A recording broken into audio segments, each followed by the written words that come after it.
Feel the heat tonight. A battle is about to break out. On one side, lightning in a bottle, a flash of fury, and you're finished.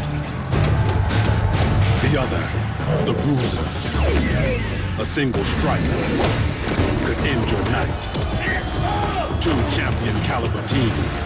The Eagles, built for speed. The Bears, based on power.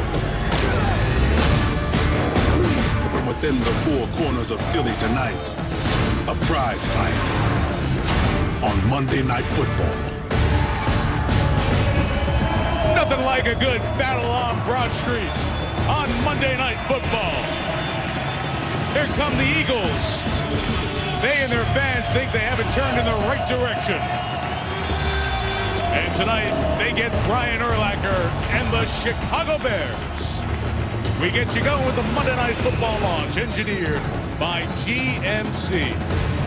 Good evening on a perfect night for football in Philadelphia. We have a couple of teams in very similar storylines as they come in to this wrap-up of Week 9.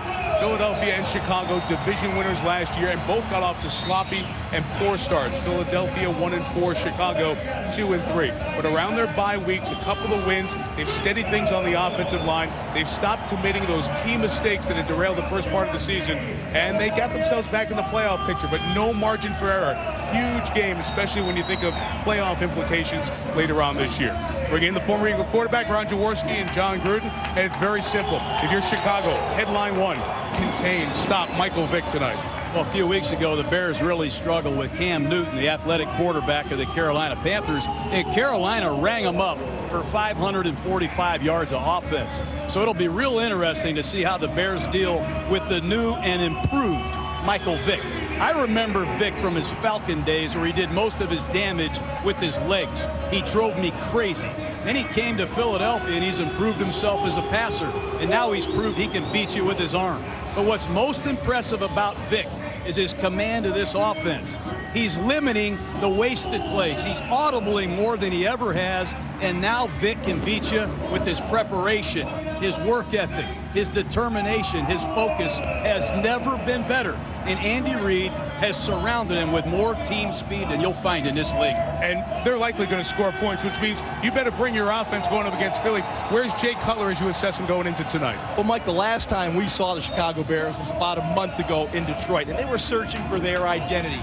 Lovie Smith has kind of calmed things down right now, and they're playing what Lovie likes to call bear football. The offensive line has been stabilized. That's good news for Jay Cutler, because when he plants that back foot and steps into a throw, he is among the best in the NFL. And he has that gunslinger mentality. He trusts his wide receivers, and he's not afraid to throw into those tight windows. And Cutler told us last night, both these teams have high expectations. They have veteran talent, and he really gets his juices flowing when he goes up against Michael Vick. Remember what Michael Vick did on Monday Night Football 51 weeks ago? We go into the Verizon Red Zone. That game against the Redskins, 333, 80 on the ground, 6 total TDs. The only time in NFL history a guy threw for 300, 4 scores, and ran for 50 and 2 scores in the same game. Can he match it? Can he come close? You'll see it in high definition, presented by Verizon. More breakdown when you come back in 30 seconds.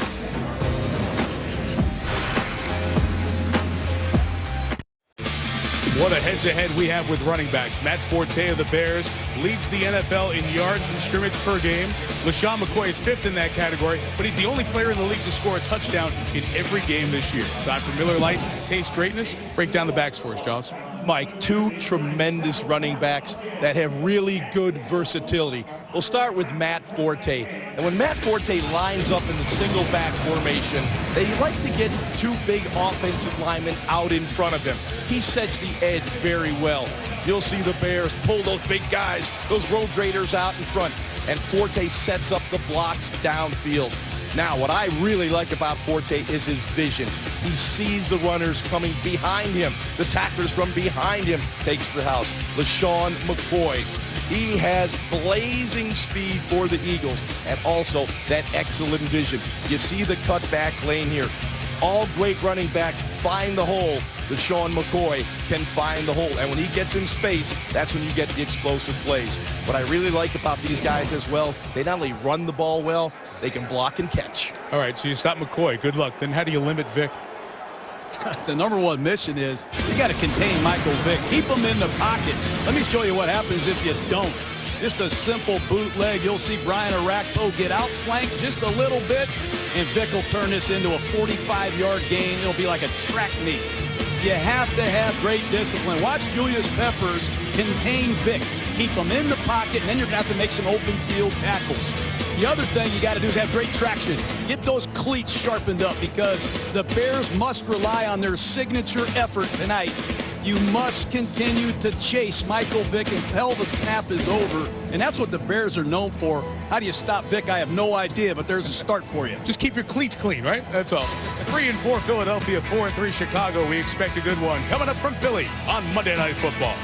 You've been watching ESPN's Monday Night Football launch, engineered by GMC, the official vehicle of Monday Night Football.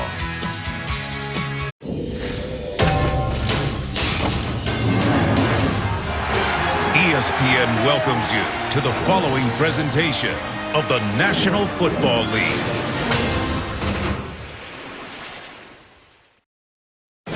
Michael Vick. Brian Urlacher.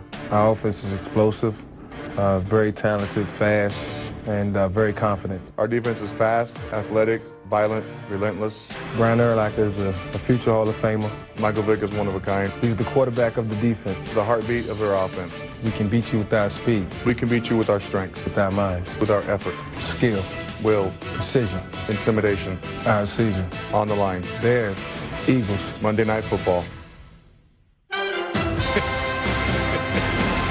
Two of the best in the NFL will be on the field together here tonight on a beautiful night. 50 degrees at Lincoln Financial Field. Bears are going to get the ball first, so we'll wait to see Michael Vick and the Philadelphia offense. There's Lovie Smith, the coach of the Bears. They come off their bye. They've won their last two games at 4-3. You know, Green Bay and Detroit have done great stuff in the NFC North. On the opposite side, Andy Reid, his 200th regular season game as an NFL head coach tonight. And the Giants, their schedule is tough, but they keep winning at 6-2. So Philadelphia must win tonight, or else there will be 3 back halfway through the East.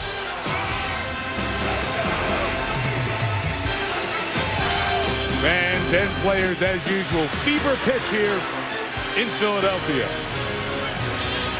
Chicago has won the toss and will receive. This is the 5th consecutive year in the regular season that these teams have met. You kind of have that on the AFC side with the Colts and the Patriots, who will meet for the 9th consecutive regular season in a couple of weeks. But these teams have become very familiar with each other, even though they're not in the same division. And there he is, Devin Hester. 5 of those 17 career return touchdowns have happened on Monday nights. And the Chicago special teams take great pride in being on the field. They know history awaits anytime Hester touches the ball. Pyrotechnics Philly style gets us ready to go, and the rookie kicker Alex Henry out of Nebraska set to send it away. And off we go with the Bears and the Eagles from Philadelphia. Hester taking it from the 2. Well covered and brought down to the 21-yard line. Quan Jarrett gets him for the Eagles. So here comes the Chicago quarterback. He started more games for the Bears than he did for the Broncos, Jay Cutler. He's a legitimate gunslinger, perhaps the strongest arm in all of football. Very good athlete. The key for the Bears tonight is balance between the run and the pass. They must avoid a lot of long yardage passing situations. That's when Cutler's at his best.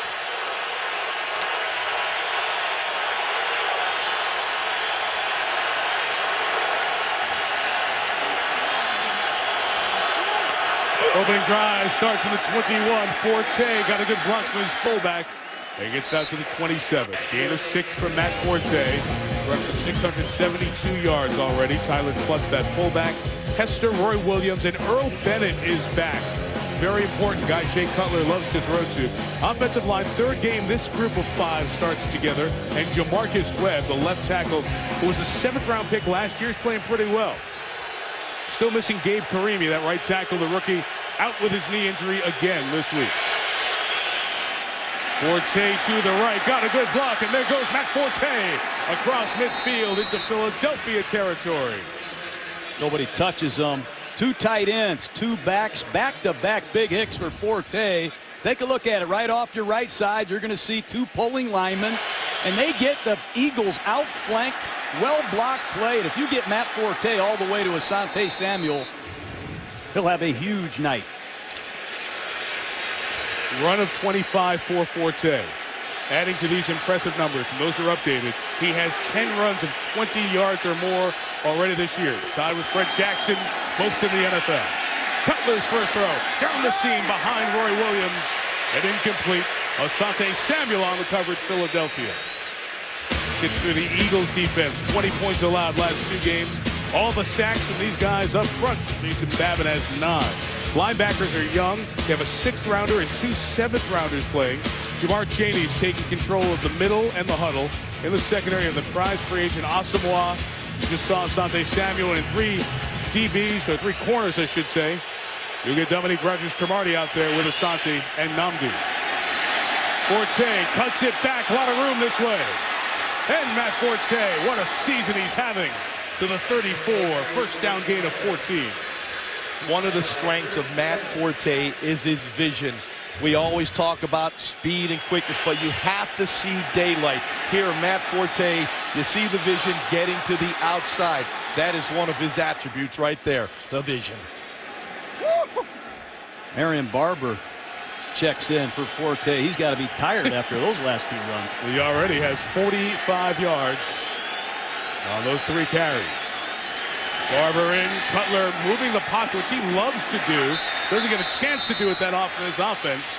An incomplete intended for Devin Hester. Remember the Denver Jay Cutler? He was out of the pocket on bootlegs and so good with that part of his game. Different philosophical approach. Mike Martz, the offensive coordinator for the Bears, is a coordinator that likes to keep the quarterback within the pocket. Cutler, I know, would like to move outside a little bit. He likes to get on the perimeter and swing it down the field a little more.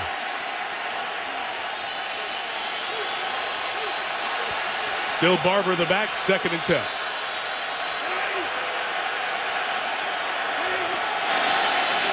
And they give to the former Cowboy Barber. It's 3 yards. Been a limited impact for Marion Barber thus far this year. Only 23 carries, 91 yards. Here's the first blitz of the night. The Eagles haven't blitzed a lot, but you're going to see 2 linebackers in the A-gaps, just like Jim Johnson, the ex-defensive coordinator, did for years here. Philadelphia's got to do something to shut down this Chicago Bear running game. Key 3rd and 7.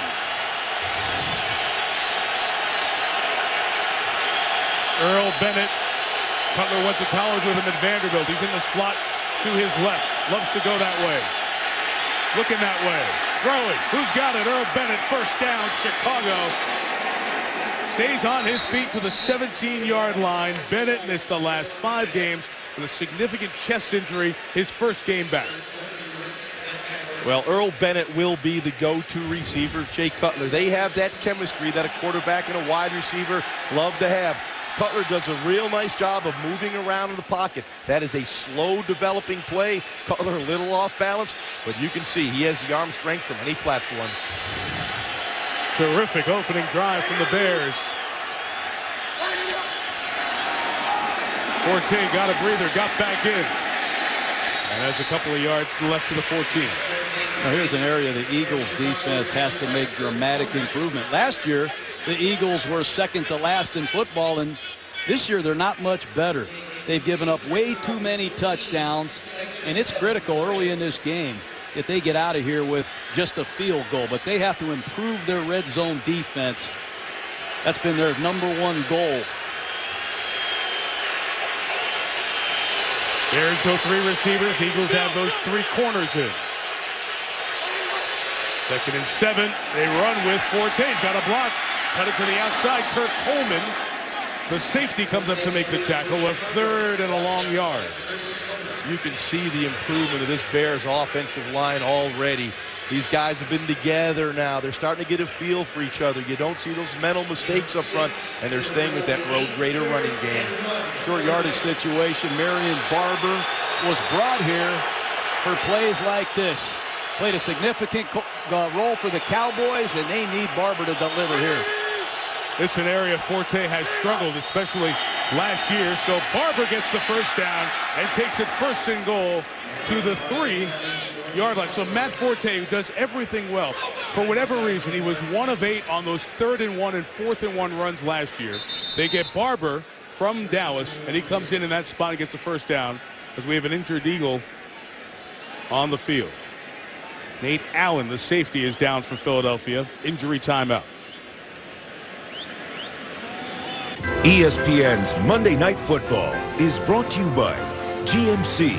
Enter the Never Say Never sweepstakes for a chance to win a GMC Sierra Denali at gmc.com/NFL. Verizon, the official wireless service provider of the NFL. And Bud Light, the official beer sponsor of the NFL. Here we go. From the city so important in America's history, we remind you that Veterans Day is Friday, and we join the National Football League, its teams, and everyone else saluting those who have, are, and will serve our great country.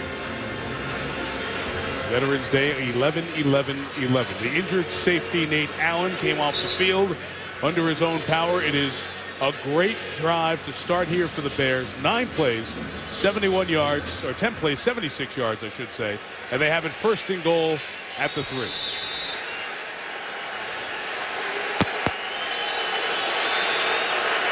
That one touchdown 3 weeks ago in the blowout on a Sunday night of the Vikings.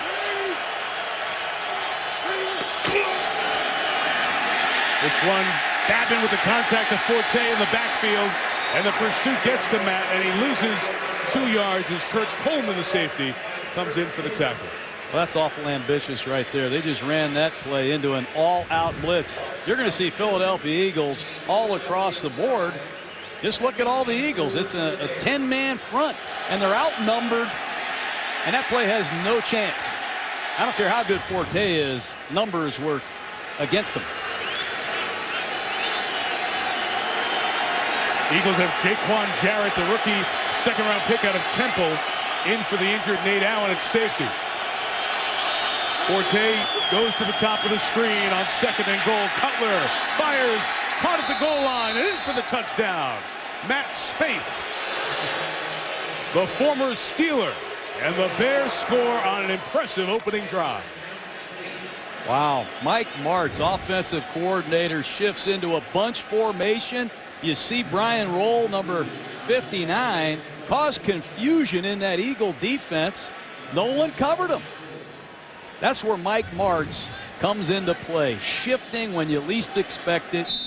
Catch a young linebacking core out of position, you make them pay. Robbie Gould for the extra point. Good rush off the edge by the Eagles, but he bangs it through. Great opening drive. 79 yards, capped off by the 2nd touchdown of the season for Spaeth. Caught one in the opener and opens this game with 6. Matt Forte did a lot of damage on that drive, as you see. 52 rushing yards. Talking with Mike Tice, the offensive line coach of the Bears, who just walked away.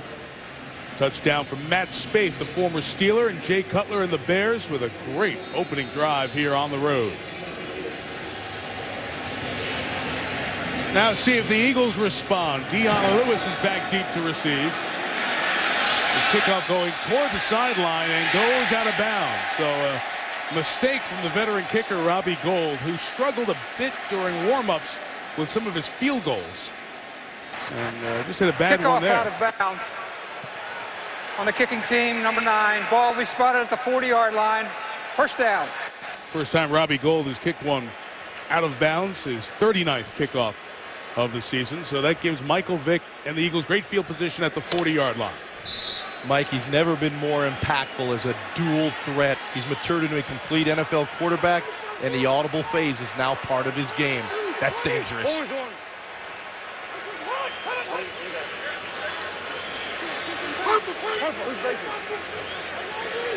And you see a little bit of that right there, adjusting the play. And on first down with time, Vick fires incomplete. Jeremy Maclin got tangled up with Charles Tillman coming out of his break. but it's an incompletion. So with Vick, who's making his 19th start with the Eagles, LaShawn McCoy, 5th in yards from scrimmage, as we mentioned. Macklin's leading this team with 40 catches. You have that game breaker in Deshaun Jackson. And up front, the 3-time All-Pro Jason Peters leads that offensive line.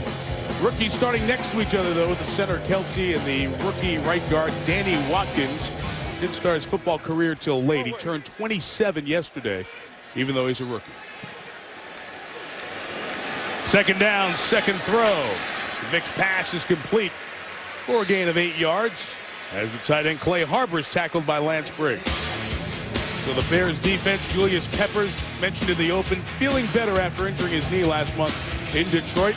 The linebackers, Urlacher and Briggs, their 108th start together. The corners have played well, and the safeties under pressure. Major Wright's second year, Chris Conti, a rookie, starting together for the second time this year here tonight. 3rd and 2. And Vick's pass is complete to Brent Selleck. He's had a very good last couple of games. That's 11, now 12 catches in his last 9 quarters, and an Eagle first down. Very impressive by Michael Vick, hanging in the pocket, letting that play develop down the field. The one thing you notice from Michael Vick this season is the maturity. Here, just a slight roll, sets up, now waits for Selleck to open up. It's a place where Andy Reid loves a little trickery. Keep in mind, I hear Vic audible. Looks like the Bears are going to heat it up. Chicago territory in the 46. McCoy dancing, moving. DJ Moore did a good job to close him down, and a loss of 4. Urlacher is credited for the tackle, but DJ Moore was home. Well, that's Chicago Bear effort. You're going to see Moore come right off the slot. It's going to look like a dead play. And watch these Chicago Bears relentlessly pursue LaShawn McCoy. That's the kind of signature effort it's going to take all night to stop McCoy, Vick, Jackson, and his skilled Philadelphia Eagle football team.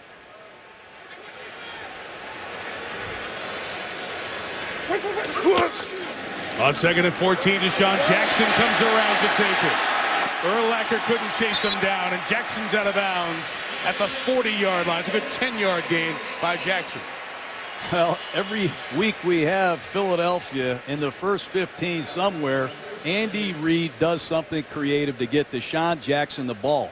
Why wouldn't you? He runs about 4 flat. But just a good inside run action. They hand the ball to Jackson over the top. Now later in the game, they're going to hand the ball off and fake that around and really give the Bears fits. This kid can fly. Dynamic wide receiver, Deshaun Jackson.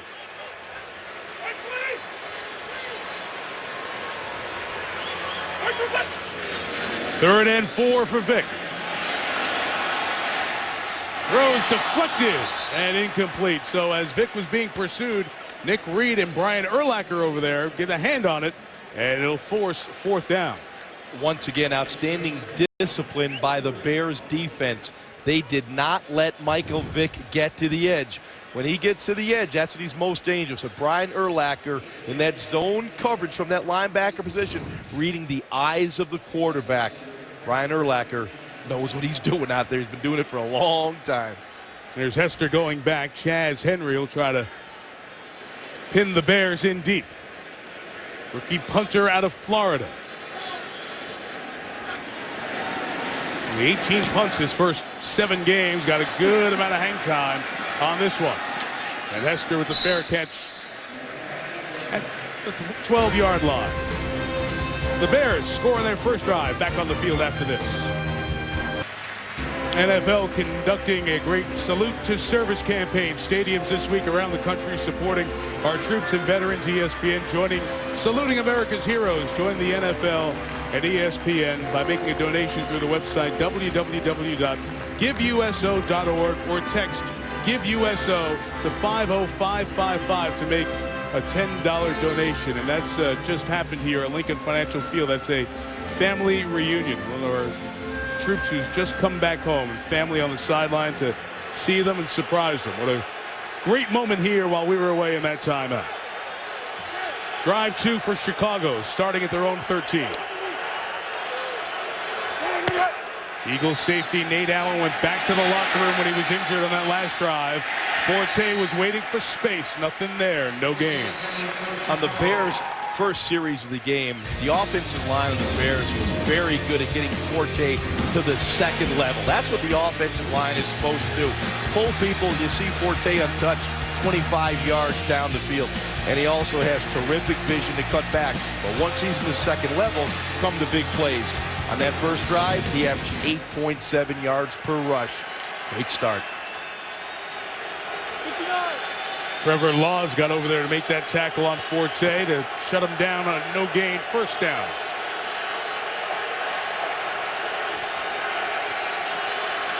Remember, we have a rookie safety in there for the Eagles as Cutler stands in there and throws. That pass is pulled through somehow.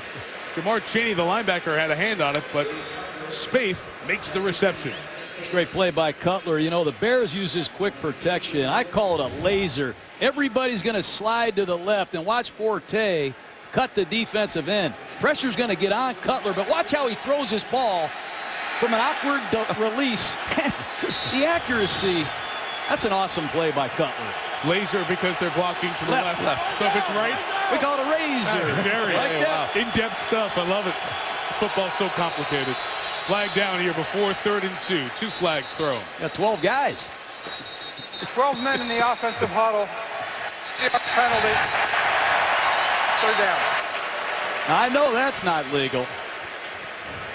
That was a good call.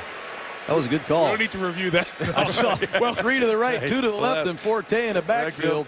And that's where the quarterback, you know, Jay Cutler's played enough football. He ought to recognize that. And he's got to run traffic to and from the huddle a little bit better. Clearly, he's upset with the personnel substitutions. Mike, it's been a huge problem all year long. They've used more timeouts in the first quarter and in the third quarter than any team in football, and that's an inexcusable error early in a game. That's Shane Day. He's on the sideline, the quarterback coach. The plays come from Martz to Day and in, and when personnel groups change, problems like that happen. 3rd and 7.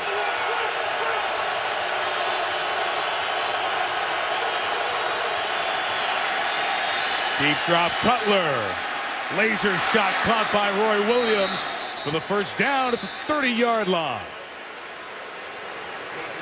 Oh, watch Trent Cole. Watch the job Lance Lewis, a converted guard, is doing on Trent Cole. Cole said he wanted to go outside. He tried to use an inside move, and Lance Lewis buries him, and Cutler stands in there nicely. Good anticipation, and Roy Williams uses his size to go get it. Well, you can see if Cutler gets time in the pocket to stay on that back leg, step and throw, he will slice up a defense. Don't let him get hot if you're the Eagles defenders.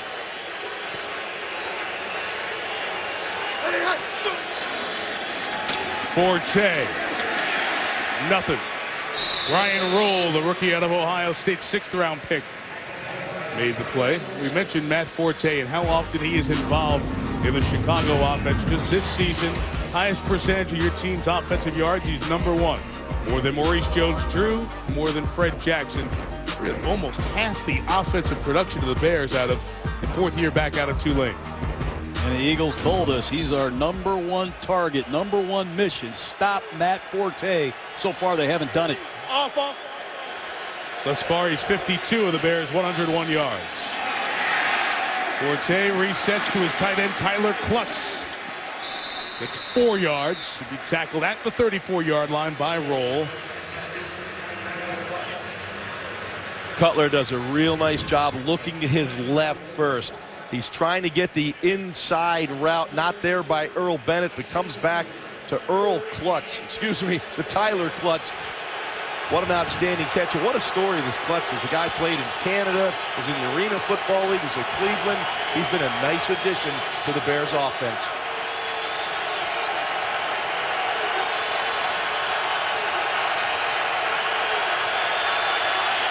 Bears have made all their 3rd downs tonight so far.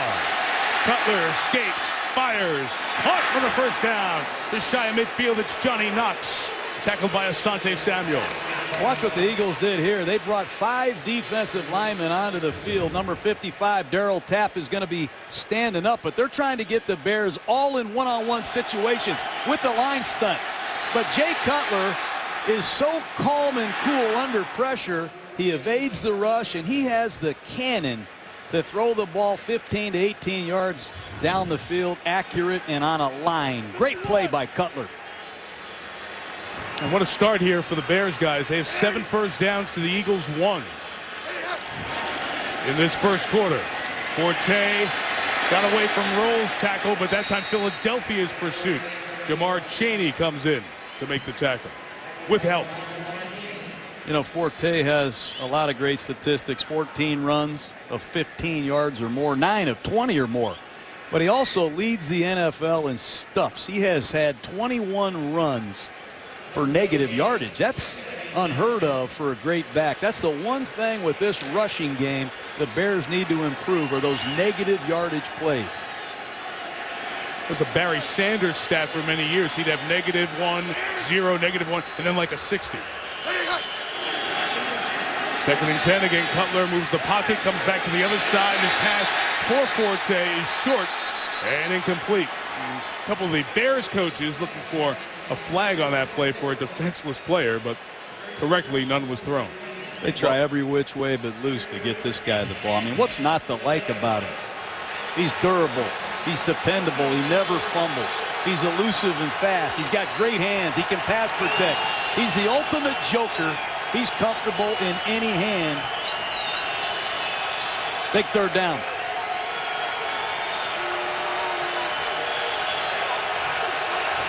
Eagles go dime, 6 defensive backs.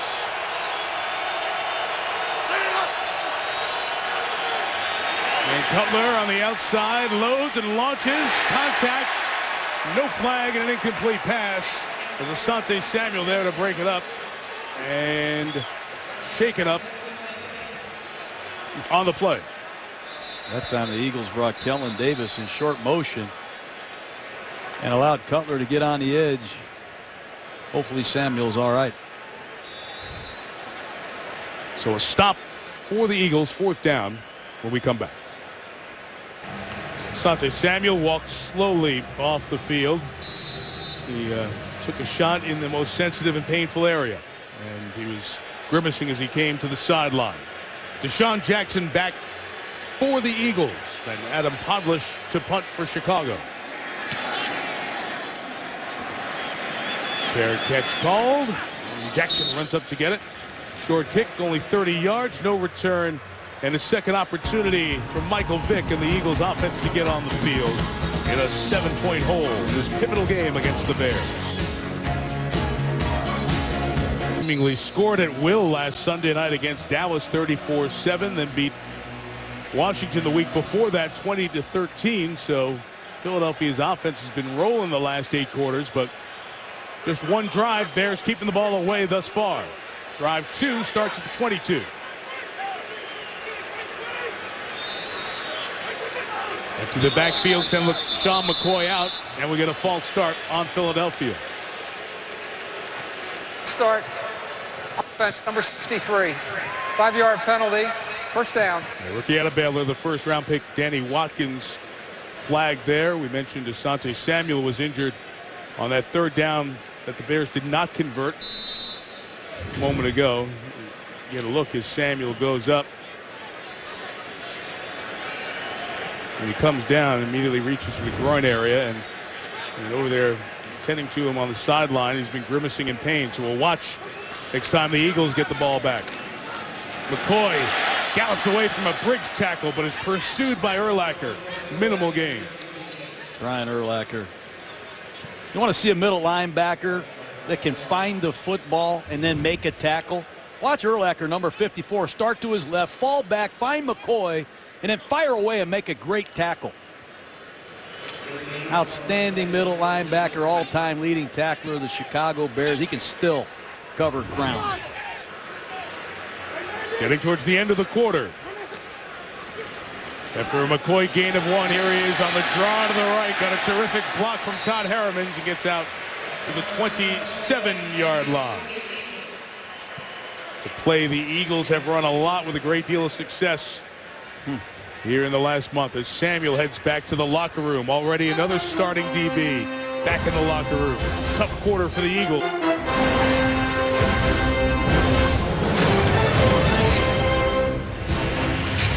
Quarter number 2 from the Lincoln Financial Field in Philadelphia. Bears lead 7-0. Mike Tirico, John Gruden, Ron Jaworski, Susie Culver on the sideline tonight. Susie tells us that Nate Allen, the Eagles defensive starting safety, out with a concussion. So they've lost one of their starters, and Asante Samuel back to the locker room. So some concerns on Philadelphia's defensive side as the offense tries to kick it in gear a little bit. 3rd and 5 to start the quarter.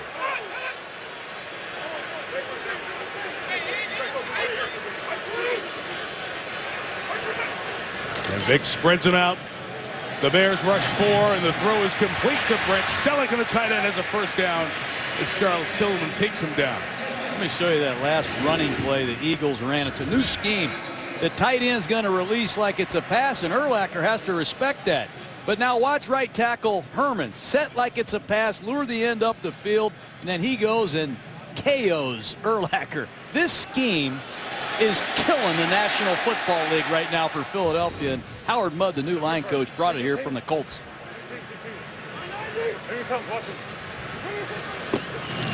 First down. Vick got it out quick. Deshaun Jackson on the sideline gains about 4.5 yards. But you've been following these Eagles, and they've had a big offensive line with Andy Reid here, Juan Castile coaching this offensive line. Here comes Howard Mudd from the Indianapolis Colts. And this offensive line has gotten smaller, quicker. They've added new schemes. They block their play action passes differently. Major adjustments up front for the Eagles, and they're improving. Howard had that hip replacement surgery 3 weeks ago. Works around in a cart during practice. On the crutch on the sideline as Vick sets up, takes a shot down the sideline. Incomplete. Step for step with Jackson was Tim Jennings. And Vick got hit by Amobi Okoye. You know, Mike, watching this game through the first quarter here into the second quarter, the Bears are playing a lot more man-to-man than I thought they would. They're normally a zone team. But you see Jennings matched up onto Deshaun Jackson and does a heck of a job. And Vick is taking these hits. Once again, Amobi Okoye, after the ball is thrown, takes the shot. Anthony Adams is scratched. He had started the last couple of games inside, but Okoye, Stephen Paya, Matt Tuina, Henry Melton, the 4-tackle rotation for the Bears. There's another 3rd and 4. And Vick throws incomplete for Selleck as the safety. Chris Conti was buzzing through, and a flag is called as Major Wright was in coverage.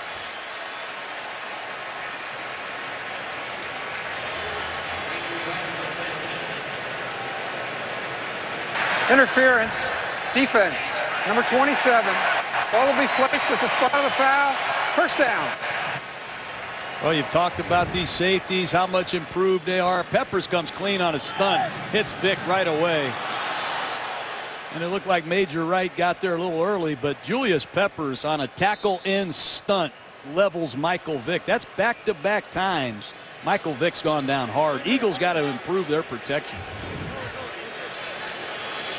It's a gain of 17 on the penalty. On the second-year safety Wright. Bears wanted movement there. Thought they had somebody in the three-point stance moving. Didn't get it as Vick gets it to McCoy, and he is brought down by Henry Melton. I love these tackles and this rotation for the Bears. And Mike, one of the things I've been worried about has been the hits on Michael Vick this season. He's been knocked to the ground 90 times. I went through every pass of Michael Vick this season. Far too many hits for the quarterback. We know he's tough. He'll hang in there, but no quarterback can make it to the end of the season taking the vicious type of hits that Michael Vick has taken. 90 times knocked to the ground, hit an additional 36 times. Far too much. You see that about 1 out of every 3 times he drops back, he's contacted. The second highest in the league. And the just under 6-foot Vick escapes, chased down by Lance Briggs. How about Lance Briggs in year 9 coming all the way across the field to get Vick? I hate to get too excited about effort, but boy, it's one of the things that excites me the most.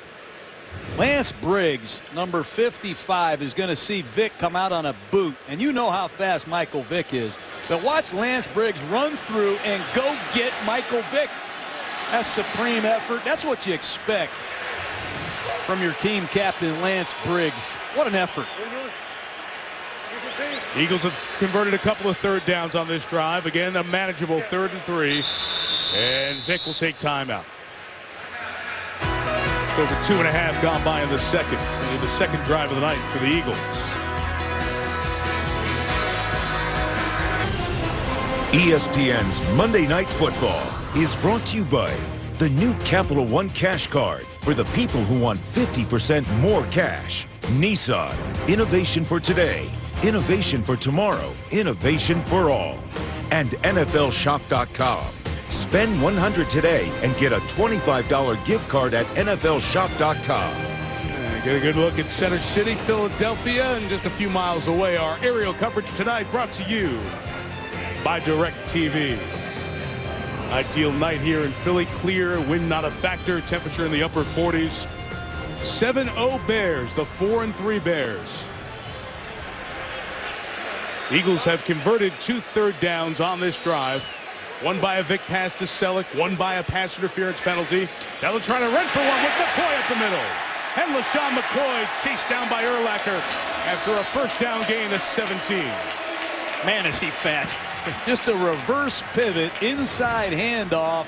And watch the safety, Conti, the rookie, come down and try to make this tackle on McCoy in the open field. Wow. Pretty hard to make that play when you're 18 yards deep in that safety position. And look at the speed of McCoy. Eagles in the red zone.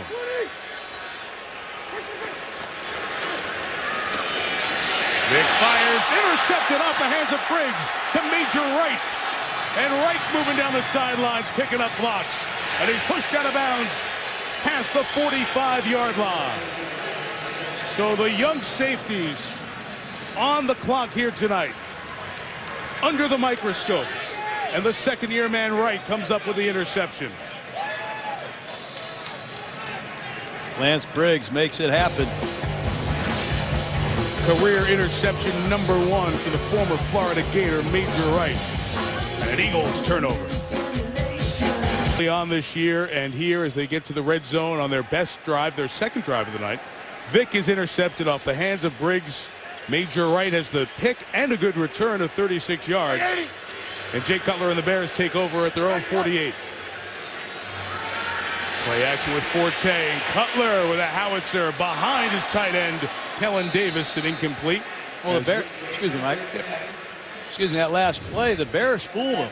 They showed Vick cover 2. And this play's designed to get Deshaun Jackson down the seam off of play action. But watch the Bears rotate into a 3-deep zone. Lance Briggs reads it and steals this ball. He should have intercepted it himself, but it's these disguises. They show you a 2-deep zone, and right before the ball is snapped, they mix coverages. Lovie Smith's been doing it for years.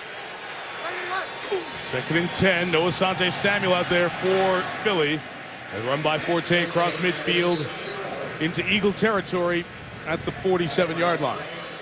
You know, the one thing that has hurt the Eagles this year has been the turnovers, and their 1-4 start. They were -10. The last couple wins, they were +3. You know, you have all those weapons, but you must take care of the football. All season long, they've shown a tendency to be careless with the football. But give the Bears the credit there. Lance Briggs did a terrific job of reading Michael Vick's eyes.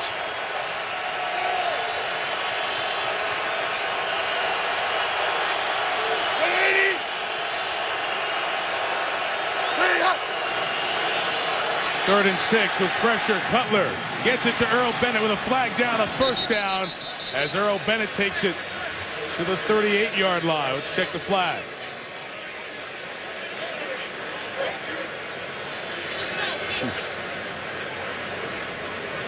Interference, offense, number 80. 10-yard penalty, 3rd down.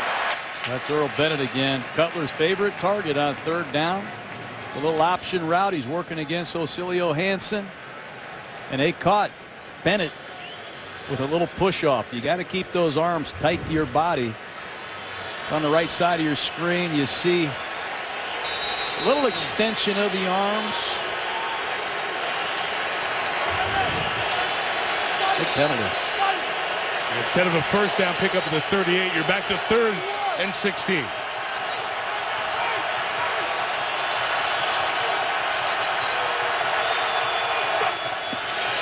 Eagles bring 4. Cutler has time. He's got Bennett again, and they still get the first down. Almost right back where they were. Even better, to the 32-yard line. Earl Bennett, what an addition to have back for Jay Cutler in this Chicago offense. It all starts with protection. When you get in 3rd and 16, the quarterback needs time for this route to develop down the field. You see them wheel back to the outside, a little contact with Asamoah and gets it. But boy, when Cutler gets that kind of time, he's going to find somebody. Earl Bennett is the go-to guy when Cutler gets in a situation where he needs him. You see last year, 4 receptions, a couple touchdowns.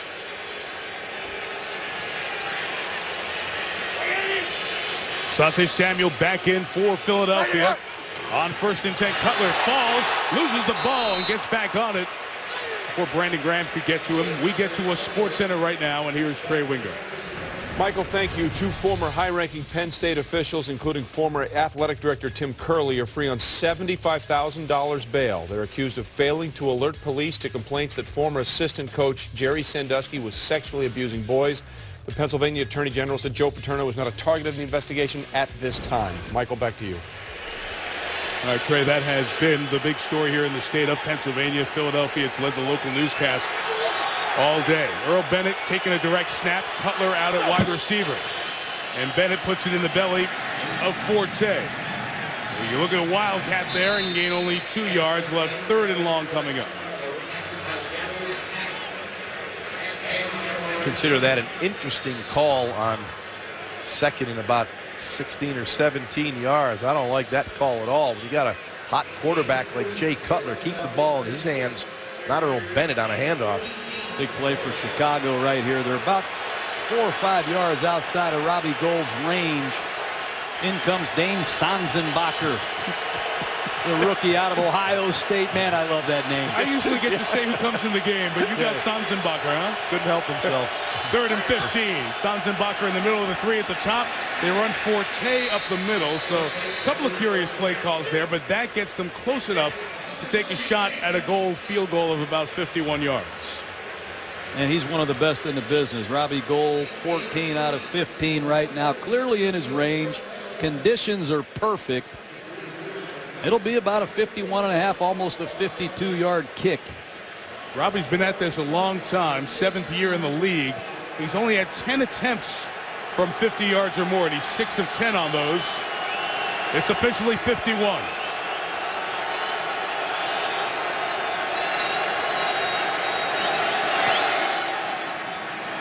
Money. On a line, and Robbie Gould bangs through a big field goal. So the Vick interception turns into 3 for the Bears. The defending champs have opened 8-0, although it got hairy at the end there in San Diego. Aaron Rodgers and the perfect pack welcome Adrian Peterson to the Vikings. Can you smell the brats cooking? We'll be at Lambeau next Monday night, 8:30 Eastern, 7:30 cheese time. Can't wait. Minnesota and Green Bay. And it's always interesting NFC North where the Packs 8-0, the Lions 6-2. The Bears looking pretty good here. Up 10-0 on Philadelphia. Here's Dion Lewis with the return. Not getting to the 20-yard line. Anthony Walters, the backup defensive back, with good special teams coverage. Tough start for Michael Vick. He's taking hits. He's throwing a pick. And the Eagles are down 10. See if they can get it going on offense when you come back. Lance Briggs, Brian Urlacher, that Chicago defense just seems like they've been there every game the last 10 years at linebacker. They continue to be productive and impactful as they were on that last drive. Briggs helping cause the interception of Vick. Eagles' 3rd drive, starting at their own 18 and going back 3 yards as the other linebacker, Nick Roach, made the tackle. What really impresses me is the effort of the Bears. Watch Lance Briggs run through, and watch how far he has to go to get Michael Vick. 41.3 yards, and then the effort to the ball. One guy misses McCoy. Keep hustling. There's 5 Bears after him. And by the time McCoy hits the dirt, there are 7 Chicago Bears. That's signature Lovie Smith, Rod Marinelli, Bear defense. 2nd and 13, Vick trying to get going with a McCoy screen. Got a downfield block. And a yard shy of the first down is LaShawn McCoy. I can hear Rod Marinelli yelling at these Bears. Hey, effort takes no talent. But these Chicago Bears look like the Bear defense of the last couple years. They've only given up 14 points a game the last 2 weeks. 5 sacks against the Vikings. 4 picks against the Tampa Bay Buccaneers. Already another one tonight. And they're flying around fast and they're hitting. Eagles converted a couple of 3rd downs to that last drive. Here's 3rd and a yard. And on the inside, McCoy fighting for that extra yard. Looked to get it across the 26-yard line. Urlacher was pulling him. Peppers is hurt. Julius Peppers down for Chicago. And right away, the Bears medical staff out to check on the 6-time Pro Bowler.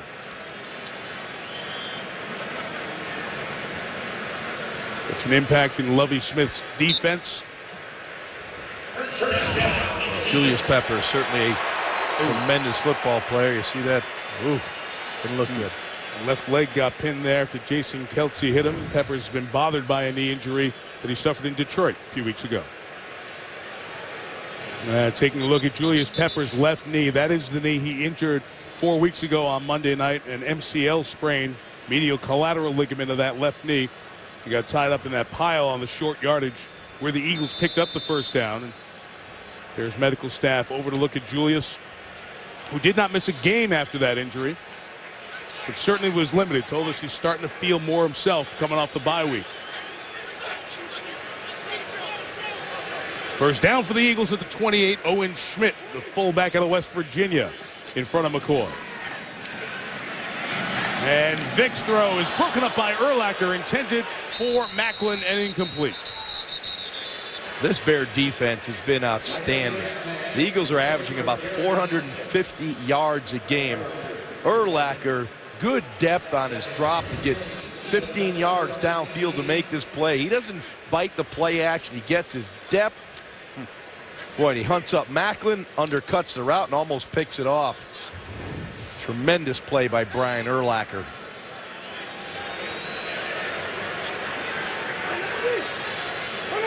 First down has been a problem for the Eagles here tonight. A 2nd down run stuffed by Urlacher. What a game these guys are having. Melton hit him first, but Urlacher, the 7-time Pro Bowler, with the cleanup. Well, Dallas played a lot of cover, too, and Philadelphia ran it down their throat. The Bears are blitzing, and they're playing a single safety, and they're saying somebody else is going to beat us than LaShawn McCoy. Sooner or later, Michael Vick is going to have to take advantage of this man-to-man coverage. Jeremy Macklin and Deshaun Jackson, I'm sure, are wondering when I see a football. Now they're back to their split safety, long yardage cover 2. Ronnie Brown joins McCoy in the backfield, 3rd and 9. There's the 4-man Chicago rush. Here's Vick. Hit as he throws. Caught by Macklin. First down to the 41-yard line. Vick scrapes himself off the ground after a big gain of 30. What a throw by Michael Vick. But that throw was invited. The safeties at the start were about 20 yards deep, as you can see them, and they retreat. So you see the big void in the defense. Charles Tillman playing short, safeties over the top. Michael Vick delivers a strike, but those safeties were deep on that 3rd and long. Big void in the defense. Vick took advantage of it. Stephen Paya was the one who hit Vick just as he threw, but a big gain of 30. Biggest chunk of the night for the Eagles. McCoy is out, Ronnie Brown in. Philadelphia's backfield.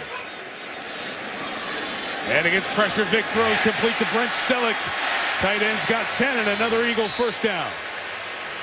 Well, it's another early down blitz. Michael Vick reads it, sees his hot receiver. You're going to see the blitz coming on your left side.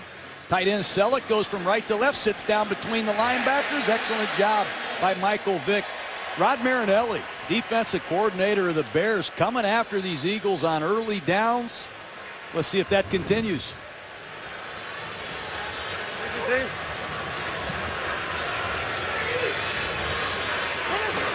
Bill Brown is the back. Vick hit as he throws again, incomplete off the hands of Brown as Israel Adonijah that time hit Vick. And those hurt. Israel Adonijah landed on Michael Vick as he hit the ground and drives him into the ground, and those will rattle you. You'll see Michael Vick. Adonijah beats Todd Harriman's. Vick does not see him right here.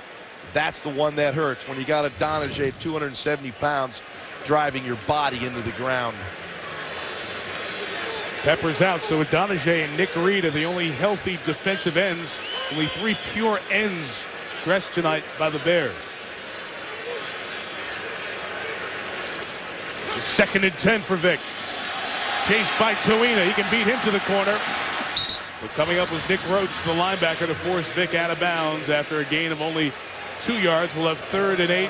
And here comes Julius Peppers back in the game for the Bears. That's a good sign. You know, this defensive line of the Bears, a lot of no-name guys other than Peppers. When you look out there, you see Henry Melton. Melton played running back at the University of Texas. Adonijah took 6 or 7 years to come on. Julius Peppers is the man in Chicago, and these are the 3rd down situations he's paid to deliver on. You know, Michael Vick reads man coverage very well, and he likes to break the pocket. I wouldn't be surprised to see Vick run here shortly. Having called Jason Avant's name, the 3rd receiver. Vick trying to run. Chased down by Peppers. Welcome back in the game, Julius Peppers. Nobody blocked them. You know, the linebackers cheat up into these gaps, and the offensive line wants to account for them. Nobody touches Julius Peppers. Watch him break down and bag Michael Vick. What a player. And now the 4th round draft pick, Alex Henry, out of Nebraska, is going to try a field goal. Late substitution on the offensive front for the Eagles. Now they're all set. A 47-yard field goal attempt from Henry, who's only attempted 1 over 40 yards.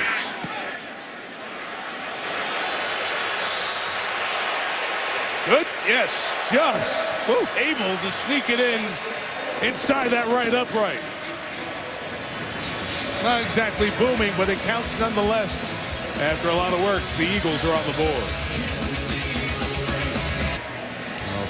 3 drives aside here in this first half, and finally some points for the Eagles. A 10-3 lead. Guys, we saw the Eagles offense so explosive last week against the Cowboys, and the Bears defense has come up with a good game plan and really taken Philly out of that rhythm. Yeah, they've really mixed it up on the defensive side. The blitzes, the man coverage. I mean, this was a team that was a predominant cover 2 team, soft zone. Vick kind of torched them last year, but they've been good tonight. Henry with the kickoff. Johnny Knox back to take it at the 5. Couldn't get to his lead blocker up the left side there. Matt Spaeth was getting out in front, and he goes down at the 20-yard line. So Hester back there, but doesn't get to catch the kickoff as we're under 2 minutes. First half here in Philadelphia. We'll see a 2-minute drill from Jay Cutler. Chris Berman, Adam Schefter, Chris Mortensen, Toyota halftime show coming up. We'll have the fastest 3 minutes, the perfect Packers, the most discussed 3-5 team in the history of civilization. More on T-Bone.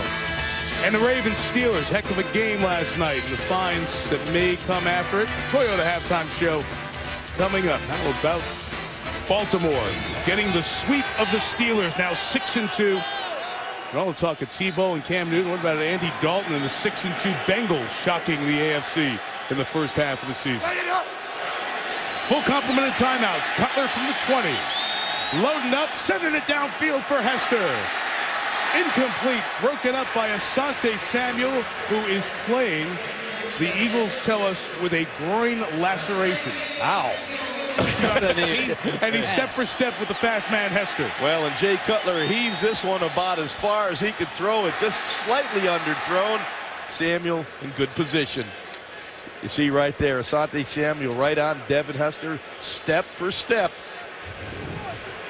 Got to watch the screen right here if you're Philadelphia. Bears love screens in a 2-minute.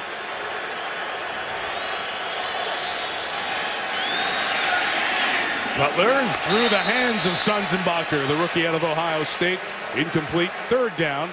$1:48 left here in the half. Yeah, Cutler put it right on the hands of Sonsenbacher. Could have turned up the field, but he couldn't hold on. That one was spinning. It came out of Cutler's hand. Whew. This is one of those darts that he gets rid of. Look at him rotate it right here. There's Sonsenbacher right through him. He could have turned up, got the first down, drops it. Philadelphia love to get a stop here. I'm sure Andy Reid is thinking, take a quick timeout if that's the case. Eagles need to rev up this pass rush. Been awful quiet tonight. Babin and Cole. Cutler throws behind Forte. What a catch. Then he lost the ball. It's a fumble. It's Brian Roll. Eagle touchdown.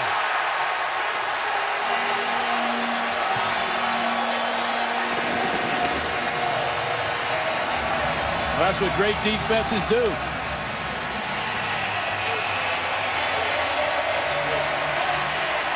They apply pressure to Jay Cutler. Trent Cole was in his face. And great hustle to the football by the Eagles. Here's Cole, power rush and Webb.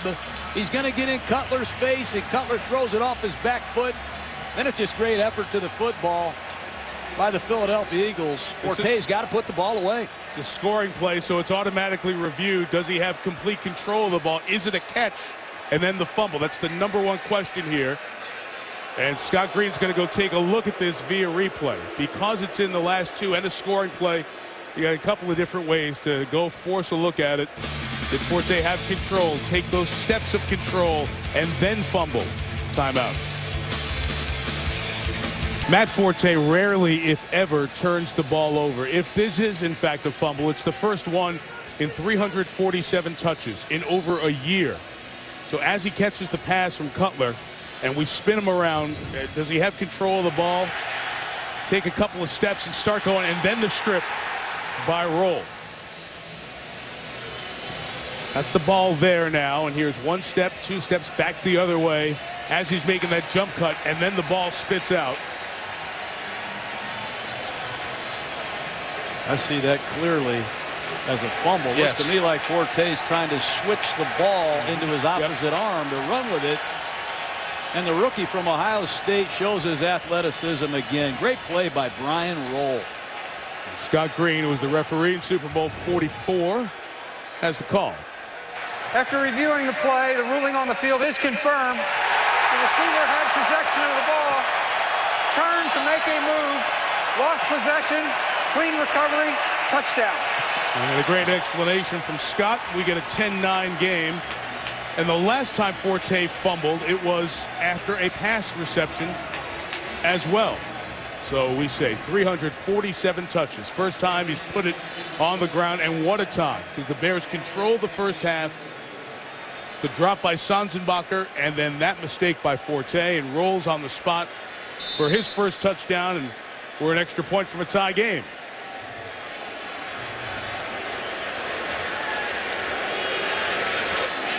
And Alex Henry takes care of that. The Eagles with 2 touchdowns in less than a half minute, and we're all even at 10. Juan Castillo, he was an offensive line coach for a long time. And one thing he did a great job of was develop players. So Andy Reid said, go coach our defense. You're our best coach. And he talked about these young linebackers, Mike. Roll's just a rookie. Foku, Cheney, they're just getting started. And Juan Castillo says, hey, I'm going to stay with these guys. I'm going to develop them. Our coaches are going to develop them, and they're getting better. And the more turnovers they get, the better this football team will be. Vic had the interception going in for a score earlier, but you got to like these young linebackers, the way they play. They play hard. I agree with you, John. And it's not only Juan Castillo. It's a whole new defensive coaching staff. It's a lot of new players. It's a new scheme. And it does take time for these young players to develop. But the one thing you see, they give you great effort. You watch Juan Castillo at practice on the sideline. He brings incredible energy to this defense. They love him. They love playing for him. What a flip of momentum. I said 2 touchdowns. I meant 2 scores in less than 30 seconds. Now Devin Hester back deep. Here's a guy who can flip momentum in about 10 seconds. Look out. Short kickoff on the run. Here's Hester from the 10. Doesn't look like the blocking set up at all. And he's down shy of the 15-yard line. Colt Anderson, special teams tackle. Good one this Monday night. How about the next three? The perfect Packers and the Super Bowl MVP, Aaron Rodgers. You want another Super Bowl MVP quarterback? Tom Brady and the Patriots take on the Kansas City Chiefs. And then we've got a pair of them on the Monday after Thanksgiving in the Superdome, Eli Manning and Drew Brees. So the best on the biggest stage in sports, Super Bowl MVP quarterbacks, all November on Monday Night Football. I'm liking that. Chicago using a 4 wide receiver set. Haven't seen a lot of this year. Movement. This play is whistled dead. The first move came from Trent Cole. Caused the move by the left tackle Webb.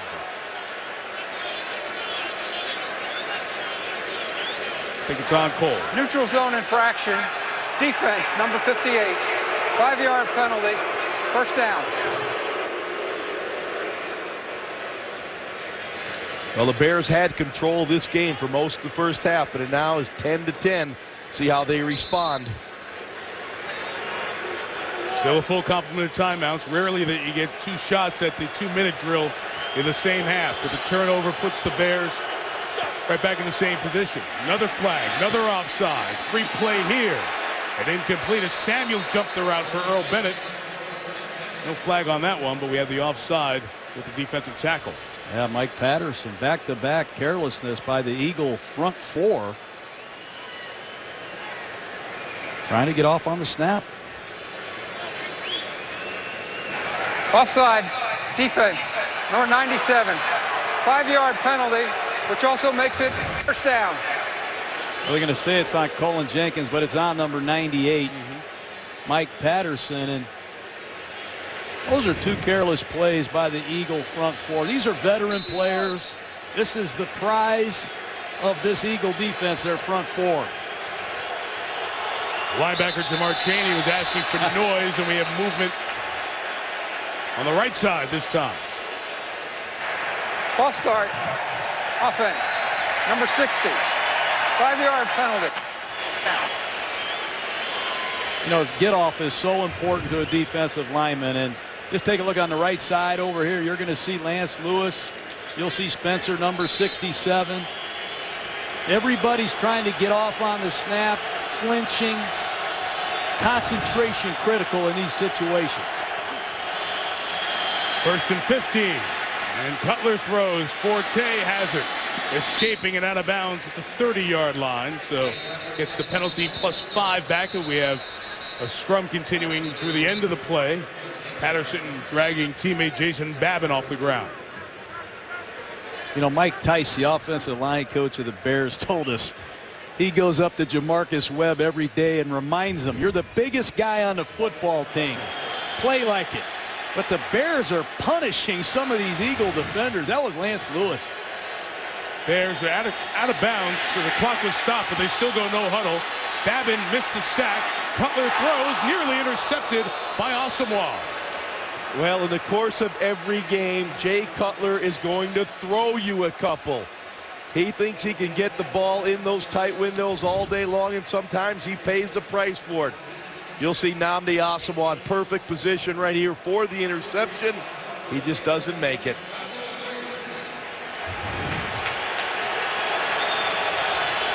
Babin got in off the end that time. They keep their ends fresh. Brandon Graham, first-round pick of 2010, just off the physically unable to perform list. He's in at the top of the screen, 54.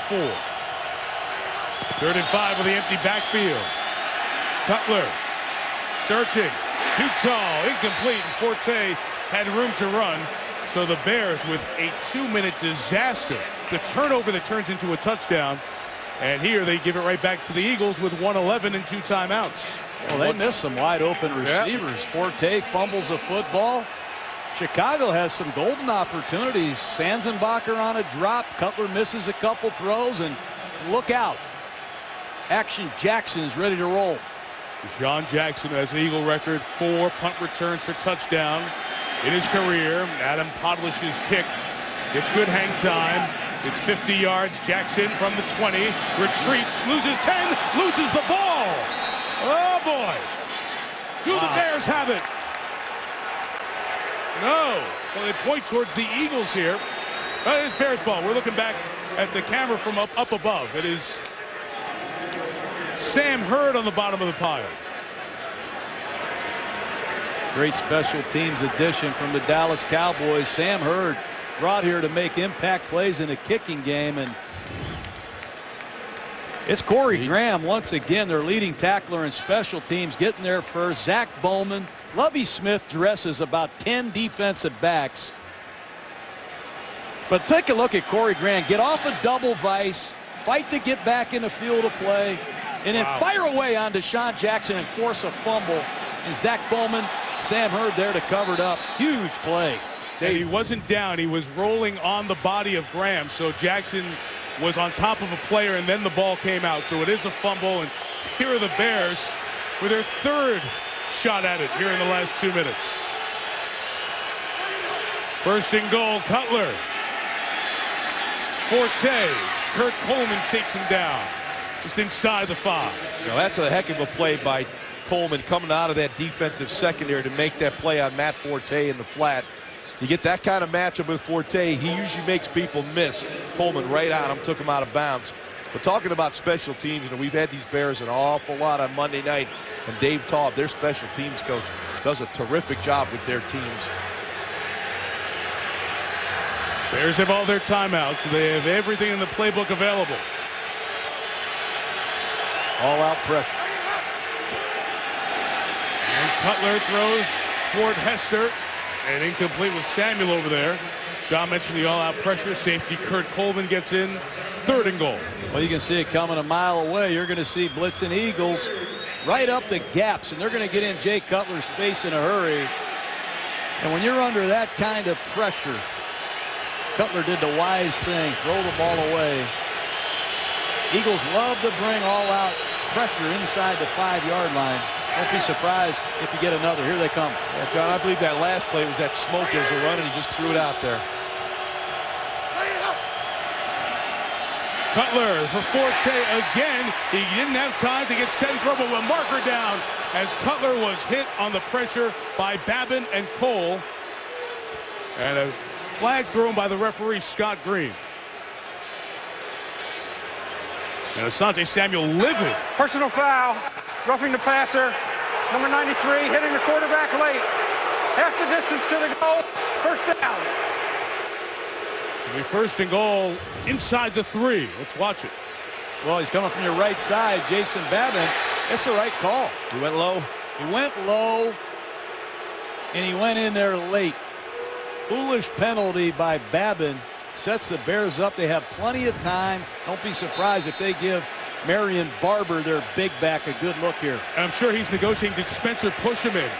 You see the offensive tackle pushes him, and then he goes into Cutler, the quarterback. Good argument. First and goal from the 2. Marion Barber, the back. Lovie Smith running down for a timeout with 48 seconds to go. Andy Reid was down here calling timeout as well. Andy wants to hear from Scott Green. He wants to talk to Scott and say, wait a minute. I think Chris Spencer pushed Babin into the quarterback. Well, he has a legitimate argument. We'll try to get a look at it. But the bottom line is the Chicago Bears have plenty of time. They're inside the 2-yard line, or just outside of it. They've gone to their big back, Marion Barber. They've got time to run the football. Important they capitalize on the Deshaun Jackson fumble. There it is right there. And it looks like he was pushed a little bit. You're leaning toward the quarterback. We talk about all this wide 9 stuff. He's down low. Yeah. He's sprinting towards the quarterback. He gets pushed. Hard to say with these high-speed, slow motions. You know, you see it in real time. It looked like roughing the passer. But yes, and Andy Reid was telling Scott Green, look at the board, the video replay. Bears have run 9 plays since there was 2:04 left in this second quarter. Trying to take the lead with Marion Barber. Pounding inside and in. Touchdown, Chicago Bears. That's Marion Barber, the Barbarian, huh, Jaws? That was him. You know, Urlacher told us in training camp they all got excited watching him run the football and fighting for these short yardage goal line situation calls, and that time he just punished Philadelphia Eagles. Watch it right off the left side. Initially stopped. Trent Cole has him. Keeps the body moving, fighting, smells that goal line, and crosses the plane. So the fumble by Deshaun Jackson, the roughing the passer on Babin, pushed in or not, leads to the touchdown run by Barber. Robbie Gould's extra point makes it 17-10, a wild last 2:04 of this half, and we still have 43 seconds remaining. So short yardage, which has been a problem for the Eagles, not a problem since Marion Barber has been here with the Bears. He has 51 career rushing touchdowns, and over half have been from 2 yards or a yard out, including that one to put Chicago back on top. Well, that's what Marion Barber will do. He will get you those hard yards. He's a tough runner, nose for the goal line. Well, you need that kind of guy. A lot of guys can give you the 10, 15-yard play, but give me those guys that give you the hard yards when you need them. You know, I've watched these Bears a long time, as have you, Jaws, and when you look at all the defensive backs that Lovie Smith dresses on game day, I don't think anybody in football is close to their game day activations in terms of defensive backs. And they do that for special teams purposes. Look at DJ Moore out there. He's their starting nickel back. Tyler Klutz is out there, their starting fullback. They use starters on these coverage teams. They expect a lot. And right here they need to cover because the Eagles have plenty of time with 2 timeouts left and 43 seconds.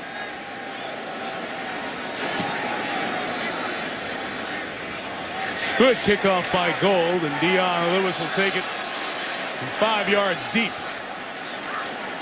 And they'll be stood up at the 20-yard line as Brian Ewu's a special teams regular contributor. This is now 7 or 8 snaps after the play. We've had pushing and shoving and words exchanged. Again, teams not in the same division, but playing for the 5th consecutive year has helped brew the animosity between these two sides. Yeah, this is a huge game. You know, the Eagles can't afford to lose another game and get their 5th loss. The Bears are on a run right now. You know, this game will have playoff ramifications down the road, so both teams are approaching it like a playoff game tonight. These Bears defensively said, this is the barometer for us. We want to find out how good we are. And the Philadelphia Eagles will give us a great test. And so far, the Bears have risen to the opportunity here tonight. 37 seconds, couple of timeouts. And Vick protected and fires dropped by Macklin. Macklin had room to run. Forgot the most important thing. Well, it's great protection. They max it up. It's a 2-man route. It's a deep square in by Jeremy Macklin, and you couldn't be more wide open, and the ball's thrown perfectly. You have to make those kind of catches, and that's a head scratcher right there.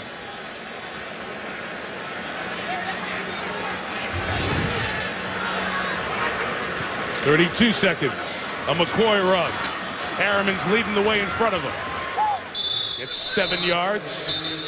25 seconds left, and the timeout will be taken here by Philadelphia down at 22.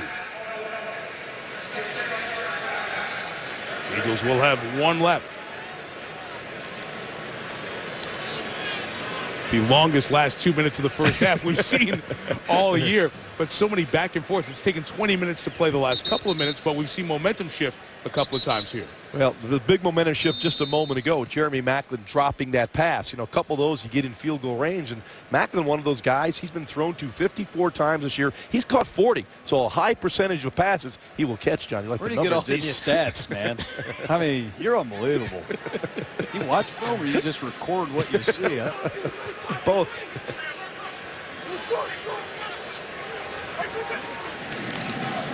This is 3rd and 2, and Vick, they're hemming him in the pocket, trying to keep him there. Peppers chases as Vick throws complete to Brent Selleck, who is nailed by Charles Tillman over on that far side.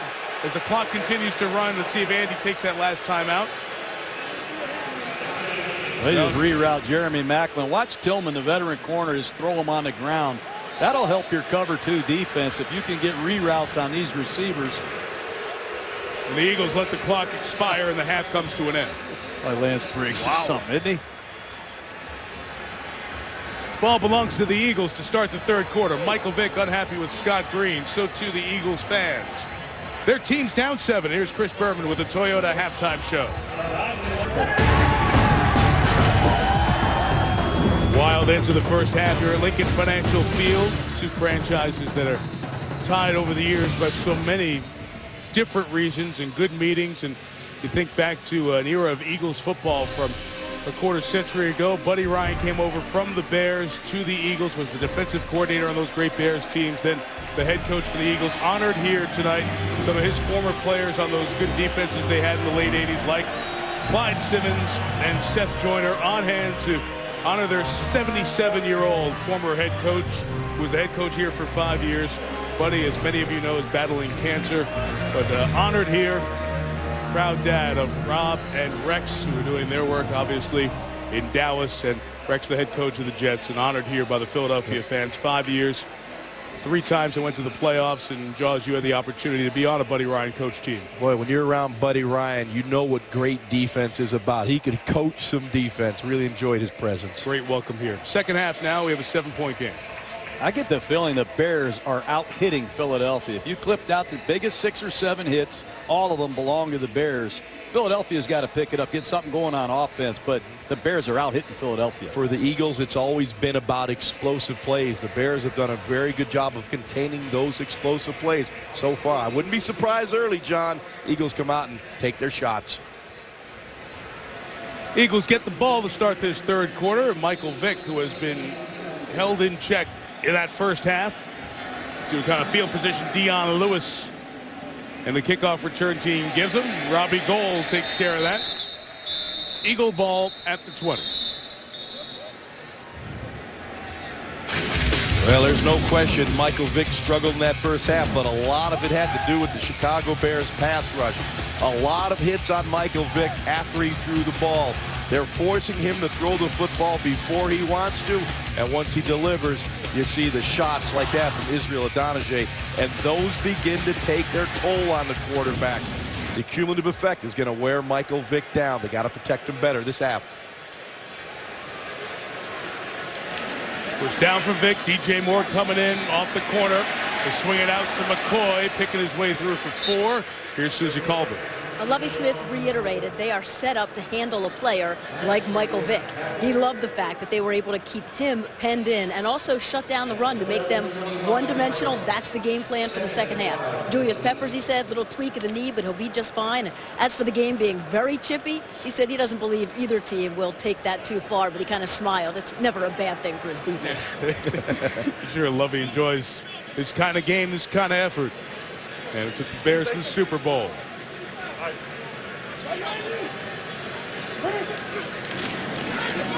Second and 5. Vick being chased by Matt Toina. Can't get there. Michael gets to the sticks and a first down at the 31-yard line. Let me show you something.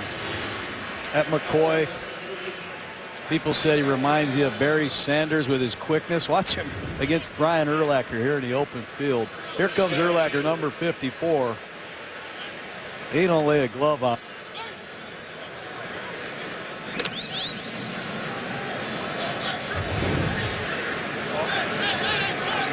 Some great moves over the season from McCoy. Those great rushing numbers.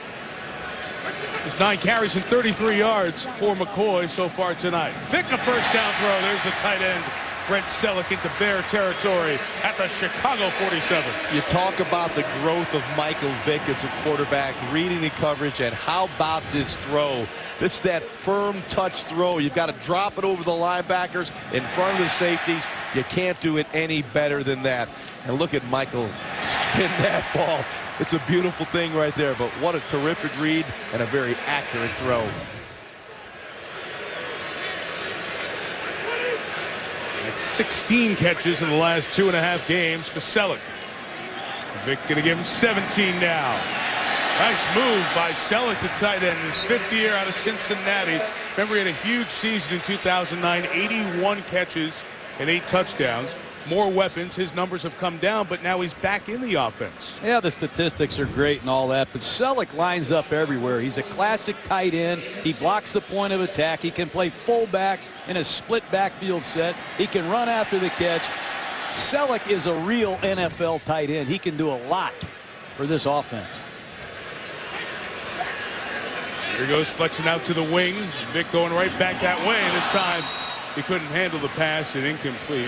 That's got to give a play caller great versatility, his ability to do so many things. No, it really does. And Andy Reid has gone to a lot more 2 tight end sets recently, with Clay Harbor, number 82, being the other tight end. But Brent Selleck, a very good receiver, good blocker, and very versatile to do a lot of different things.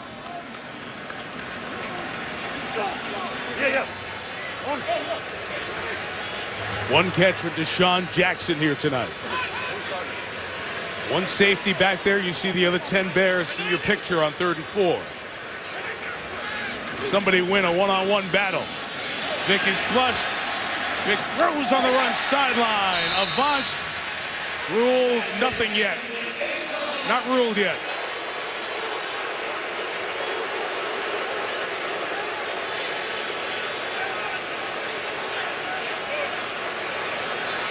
Can't pass. Got to be catch or no catch. They'll discuss it. Rule the catch. Sure is. Looks like a catch. It'll be Avant's first of the night. And one of the few times the Bears let Michael Vick get outside the pocket. They've been playing with tremendous discipline tonight, but Vick got outside the pocket to a strike. Tell you what, the Bears are playing more bump and run than anyone had anticipated. Charles Tillman, number 33. Number 26, Tim Jennings, doing a great job tonight. The first down from the 29. Here is Vick. Incomplete. Tillman on that coverage on Macklin. He wants a flag. Not getting it. Oh, I like this Charles Tillman. 3rd leading tackler on the Bears. We know he's physical. Here he is in off coverage, zone blitz. Watch him just break on the ball, use his long arms to break it up. I like it. Well timed. Good call. Good no call.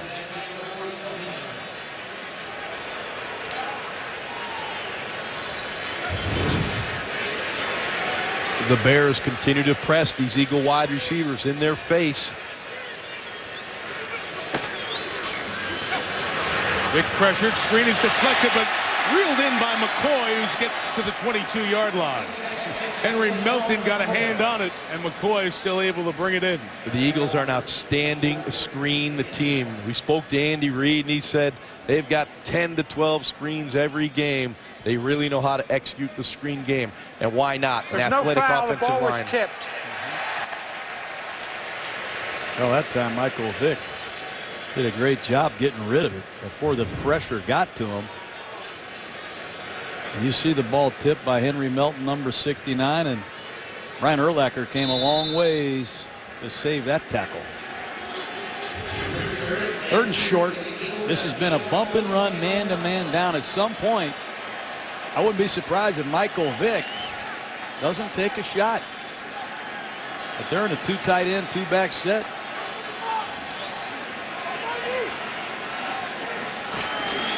Third and 2, second run of this 9-play drive, and it's a twisting, turning run by McCoy. And the mark will depend if he gets it or not at the 19. That's good design by the Philadelphia Eagles. You have to get Urlacher some conflict. Watch Clay Harbor come all the way across the formation and become LaShawn McCoy's lead back. But Lance Briggs, I mean, he diagnosed it and he hit McCoy flush. And I don't think he got this first down. I think Andy Reid better be thinking of a 4th down call. Briggs has been all over the place tonight.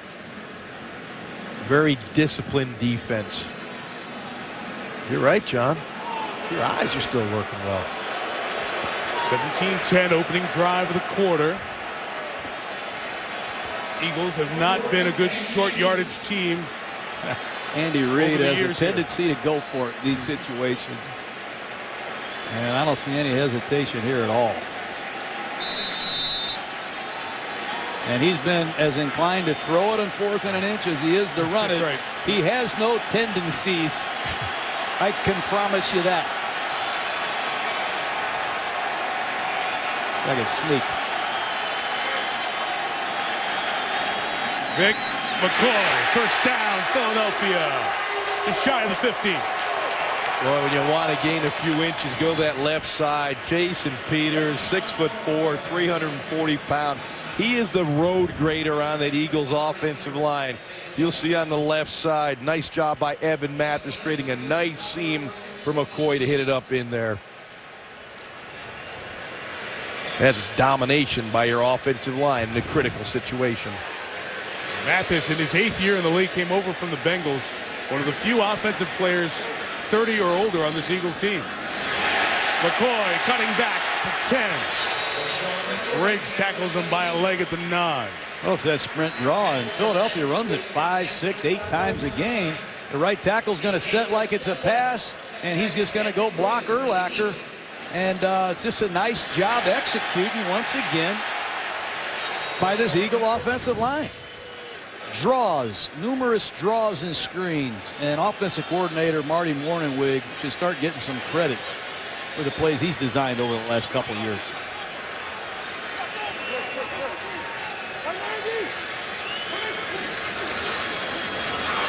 McCoy stopped on a dime, looks to cut, but that Bear defense, there are white shirts every time you turn and try to get there. Nick Roach and Henry Melton with the stop.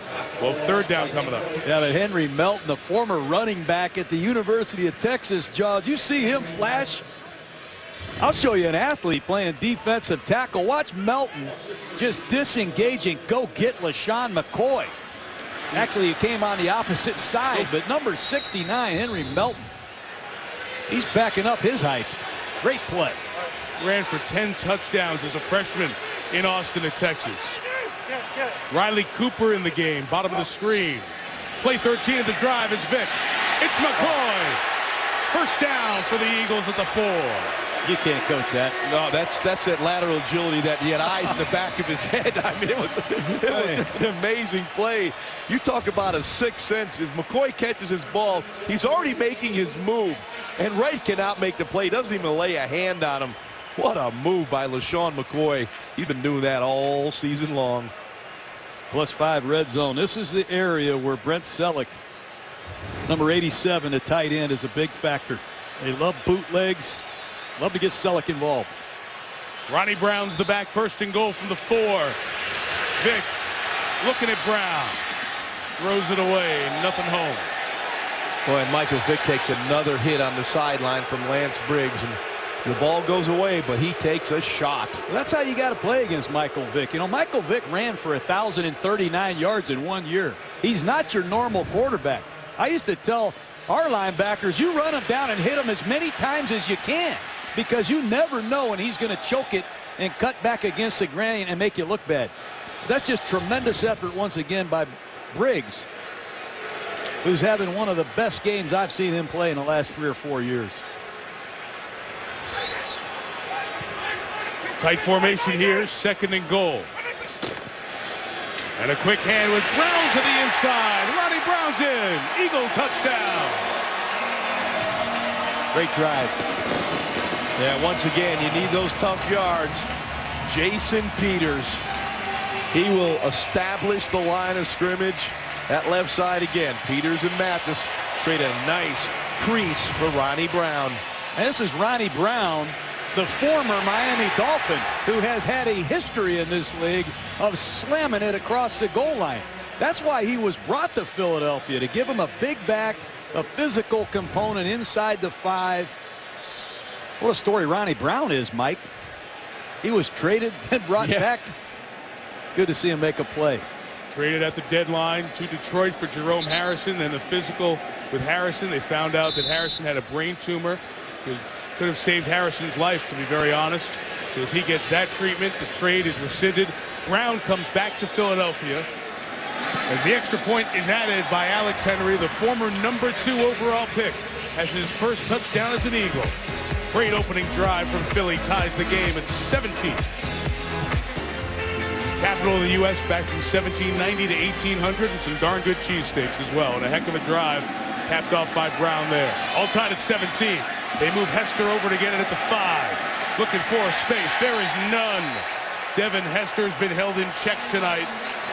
Tackled by Keenan Clayton, and the Bears have a long field to start.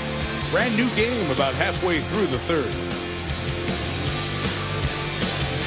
The 3-4 Eagles, the 4-3 Bears. Chicago takes over to zone 12, and here's Matt Forte. 16-yard line. And Matt Forte had a solid first half.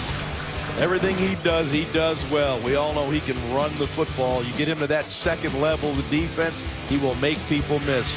Really good vision to get to the backside, and he will block. He will pick up the blitz, and he knows who to block and how to block. And as a receiver, he comes out of the backfield, and he's a reliable receiver for Jay Cutler. But he's got to pick it up in this second half. 84 all-purpose yards on the night for Forte, who's got the edge. And he gets near 100 all-purpose yards as he takes it to the 35. 18 on the game. Chicago's just owning the line of scrimmage. That time a one-back power play. And they dominate at the point of attack. Take a look at this blocking on the right side on this power. Left guard Chris Williams gonna pull. They hand the ball to Barber. That's as well blocked a play as you can find. And once again, Matt Forte, outstanding performance. I could make some yards behind some of these blocks. They're doing a great job up front.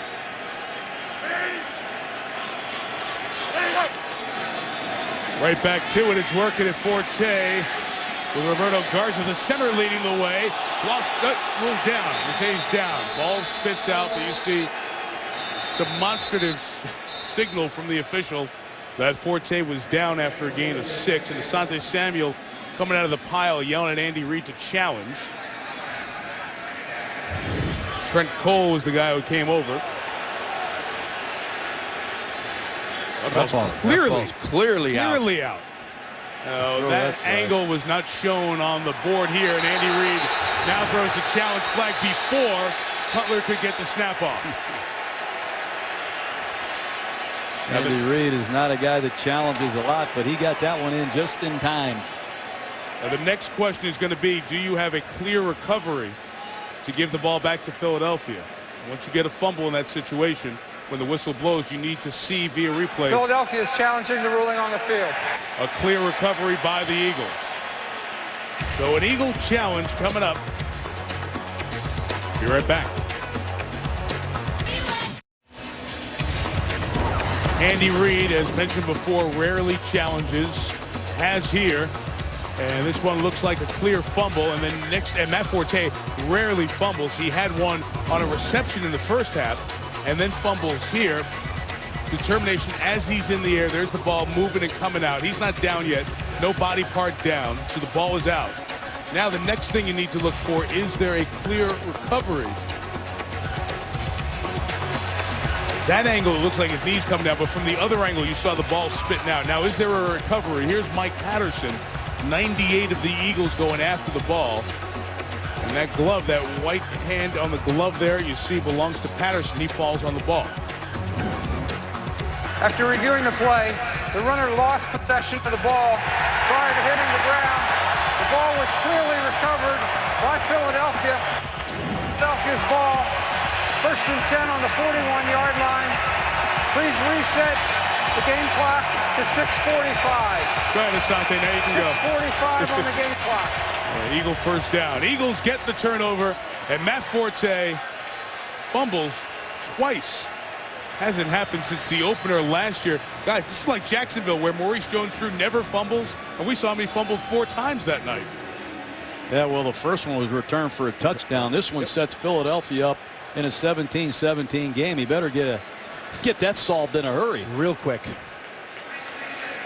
Because Philadelphia right now, they need to capitalize and jump on Chicago. And as we all know, this is the fringe, the area right outside the red zone. I don't think there's a more aggressive play caller than Marty Morningwig in this league. Won't be surprised. John, you had already mentioned Marty Morningwig, the offensive coordinator, installs and calls this offense. Shot play, closed formation. Here is Vick on play action, looking downfield. Safety's retreating deep, nothing open. So Vick comes to the near side, his right, past Urlacher, chased all the way down by Peppers, and slung out of bounds at the 33-yard line. Those are the types of plays that you can't really just sit up here and marvel at Michael Vick. But when you watch where Julius Peppers comes from to make this tackle, you'll have a whole new outlook on the kind of football player Julius Peppers is. He's hurt. He's playing on a bad wheel, but he's going to go all the way across the field and tackle Michael Vick on the Eagles sideline. You got to tip your hat. The guys that play with that type of effort. Two phenomenal athletes here tonight. Here's McCoy. Jason Peters in front of him. Green grass in front of him. LaShawn McCoy, touchdown! Welcome to Philadelphia, Howard Mudd, your new offensive line coach.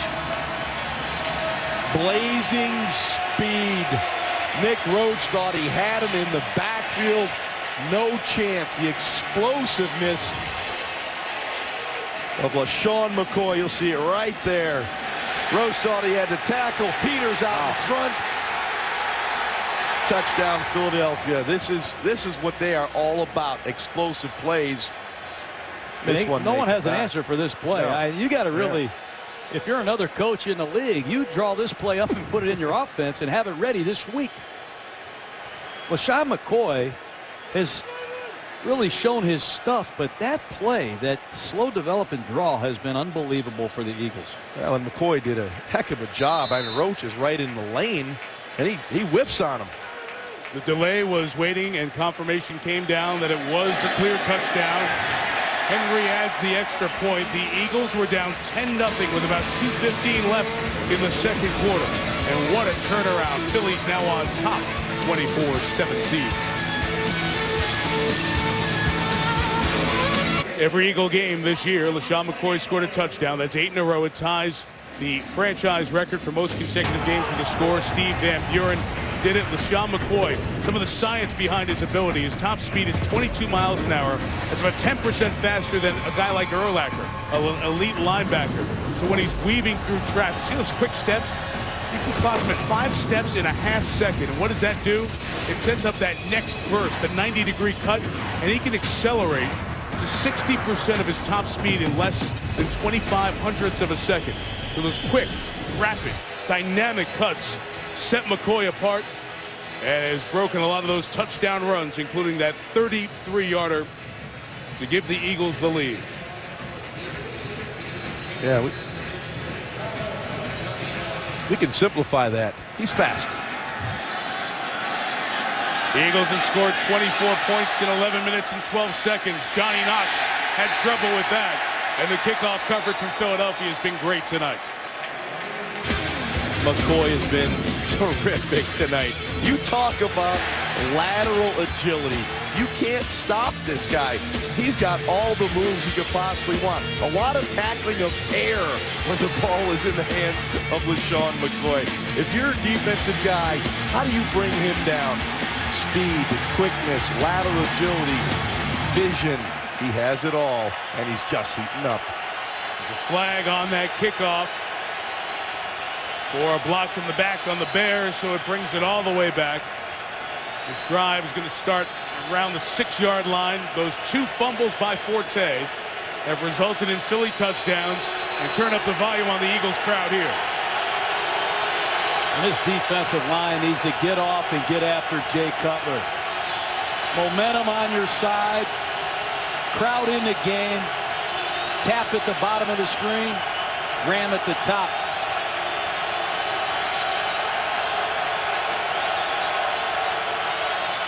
They'll throw out of the end zone. Cutler.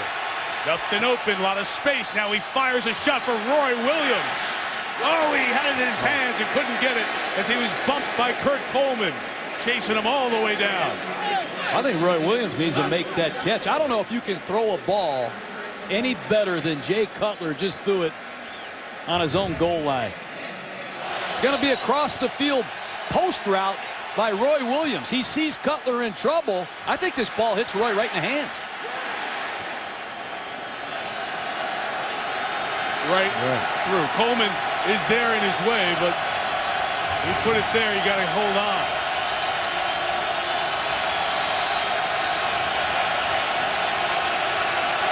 Marion Barber's the back. He follows the blockers, and Marion Barber busts into the secondary. 16 yards to the 22 and a first down. I like what Kellen Davis did right here. You know, you talk about all these 9 techniques, these wide defensive ends. Fine. Just turn them out and run the ball up inside. Nice job by Kellen Davis. You play 9 technique all you want. You're going to force the ball back to the inside. And that's well blocked again by this Chicago Bear offensive line. Linebackers have to fill on that wide 9. And the 22, Barber again to the 27. So this is interesting, guys. Here's Matt Forte, who has been everything. He's been about 50% of your offense. And Barber comes in for this series after Forte fumbles twice. He's got his helmet on, no trainer looking at him. Sitting over there after he put it on the ground for the second time in about 10 minutes or so. You see Coach Spencer, the running back coach, talking to him. But Marion Barber's run well tonight. He's been in this league a long time, and nothing wrong with going with a hot hand once in a while.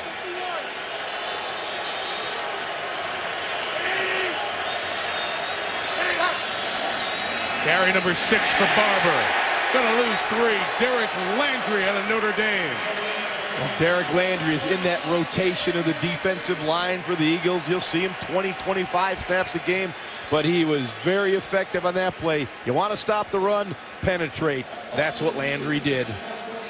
Philadelphia rotates about 8 different defensive linemen. That time Landry came in, showed real good action. Here's Babin, Trent Cole back in the game. They got the A-team out there right now. Mike Patterson, Colin Jenkins. They need to tee off. Obvious passing situation. They should showcase their stuff here. Yeah, this is NASCAR for them. Forte back in. Cutler, middle caught by Earl Bennett across midfield into Eagle territory. Big time first down to Vanderbilt Commodores hookup. Yeah, the Eagles are not a blitzing team this season, but they chose to blitz on this play. But the Bears did a real nice job of picking it up. And Cutler hangs on that back foot. And there's his go-to guy, Earl Bennett. Boy, and he roped this one right on the numbers, right behind Rogers Cromartie. What a throw by Cutler. Little hesitation move to the outside. Some guys know how to get open, and Bennett is one of those guys. Great route. Unbelievable throw. All 3 catches on 3rd down. All pick up a first down. What a return for Bennett. Cutler reloads. Roy Williams hangs on to this one. In the middle of the field. It's a nice comeback drive from the Bears. Williams to the 28-yard line. Jay Cutler backpedaling. That's an old-fashioned Mike Martz route. They clear it out to the inside. They clear it on the outside. And Roy Williams right down the chute on a little cross-face post route, and Cutler throws the ball perfectly. Watch Roy out of motion, widen them, stick them, and cross number 59 rolls face. Good drive by the Chicago Bears off their own goal line, and they've done it with the forward pass with no Matt Forte.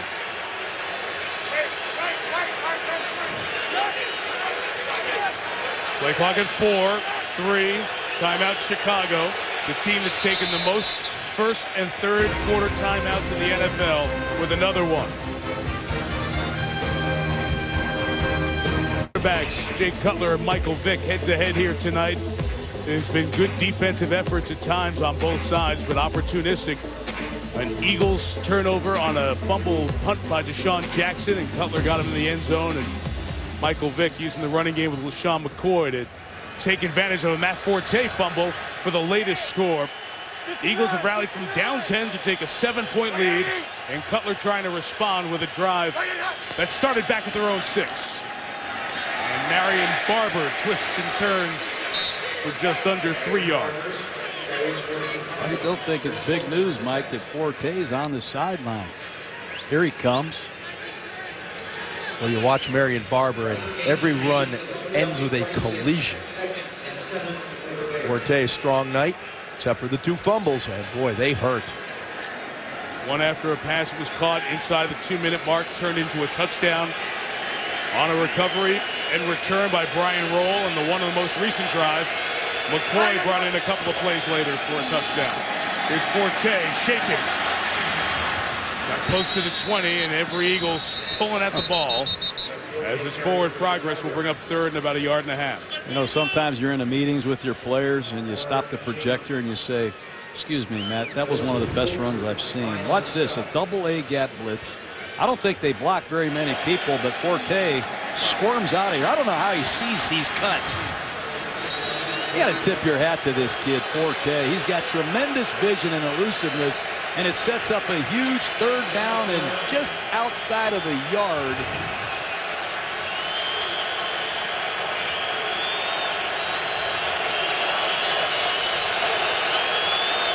And they empty it out. So Cutler moves the pocket and goes for Davis, who can't get it. The tight end, Kellen Davis, incomplete. And I think that's where they missed Greg Olsen.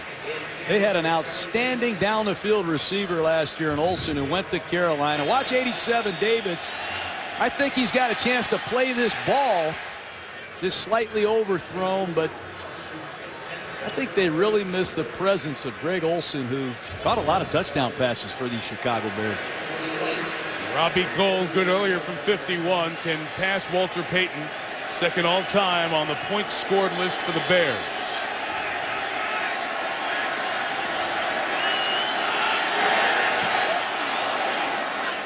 Only Kevin Butler, the kicker, has more points as a Chicago Bear than Robbie Gould. Knocks in the field goal from 38. 4-point game with 21 seconds left in the third. Boy, and Colt Anderson came off the edge and almost blocked that one. But nice comeback by the Chicago Bears, and Jay Cutler to get 3 on the board. Get them back down by 4. It's the way to respond when you get hit in the mouth. Roy Williams was the one who on the start of that drive almost had the long touchdown reception. And he couldn't hang on. Intriguing because Marion Barber had been doing a good job. A couple of short yardage plays he's come in.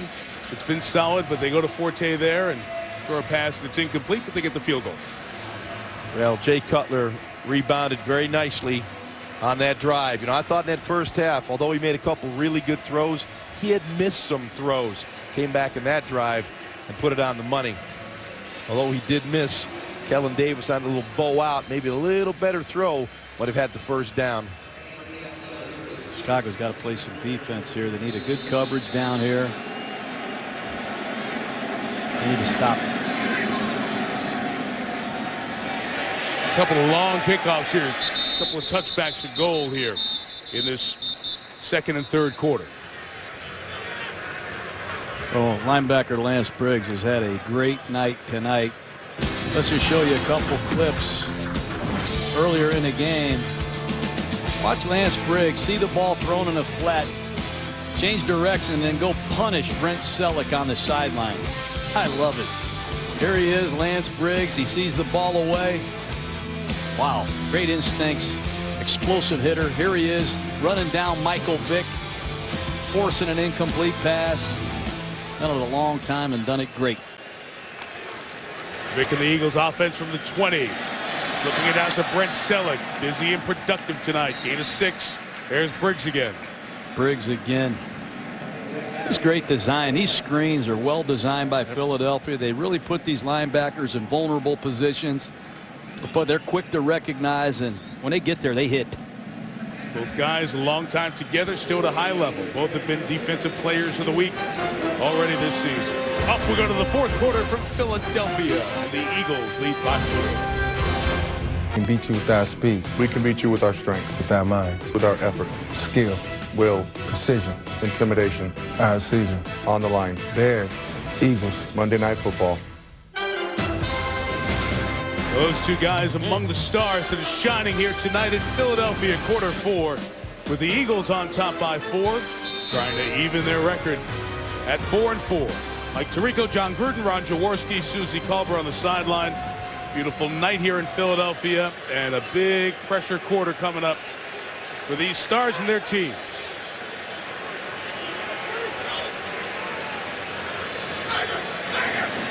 Confusion on that play as the quarter starts with 2nd and 4, and the big pass is deflected by Julius Peppers. Yeah, Julius Peppers does a tremendous job reading the quarterback's arm and delivery. The ball was snapped a little bit early here. Peppers came across the line, located Michael Vick, got the tip, and almost an interception for the Bears. Peppers is an amazing football player. Is there anything he doesn't do? I don't think so.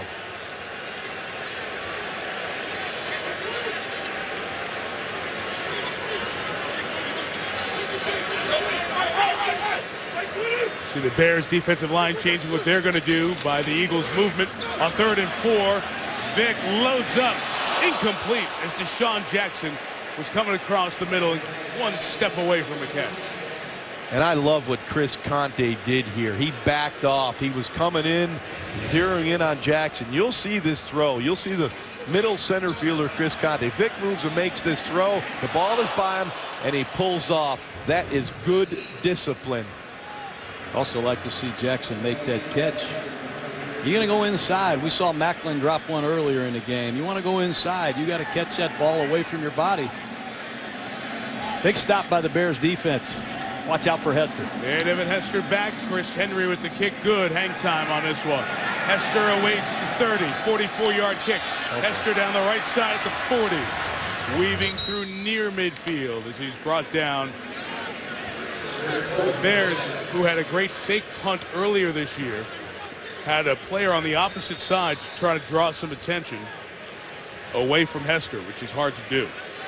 I'm surprised you kicked the ball right down the middle of the field to Devin like the Eagles did right there. They're fortunate to get away with that. That thing looked pretty promising from up here, and it only takes a crack for Devin Hester. What did Andy tell you? You wanted his punter to kick it in the peanut stand? That's what he told me. Yeah. You know what happened there? 4.9 on the hang time. Just gave the Eagles enough time to get down there and cover. So here's Cutler down 4. And a first down run with Forte around the right side. It's Eagle territory, but a marker down as the blocks were happening. When the Bears are banging that right side of their offensive line with success. Holding. Offense. Number 89. 10-yard penalty. First down. Costly penalty. Big gain on first down. The Bears are running this ball out of a 2 tight end set. And let's just see. Yes. It's pretty obvious. I'm trying to agree with all the calls now from now on, Ron. Look more like a dance than a hold. Matt Spaeth flag. Forte back on the sideline, and 1st and 20 here for Cutler.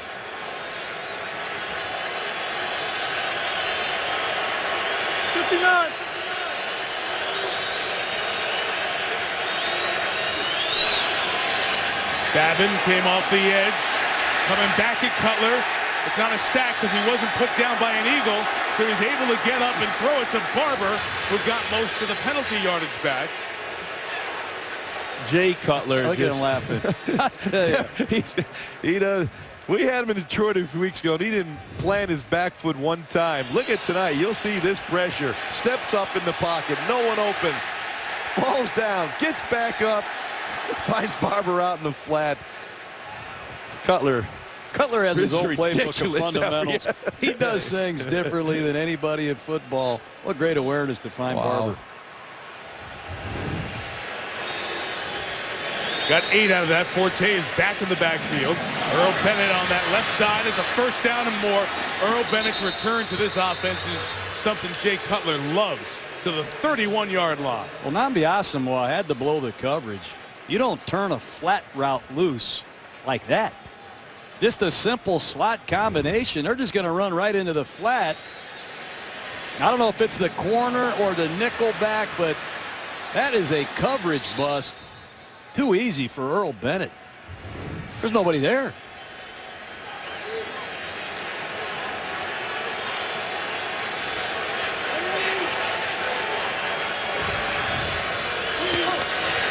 From the 31, here is Cutler. Looking all the way around.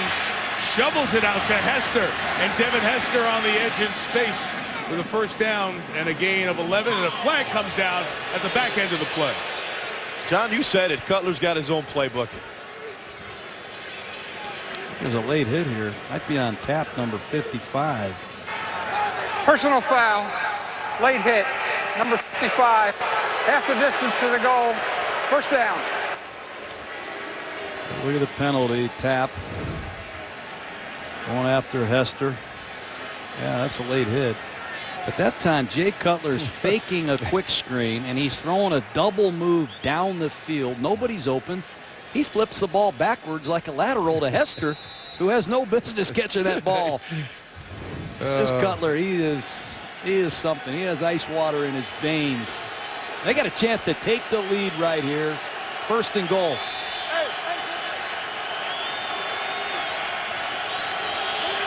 First and goal, Chicago. That's Forte. With 3 to the 6, here's Trey Wingo.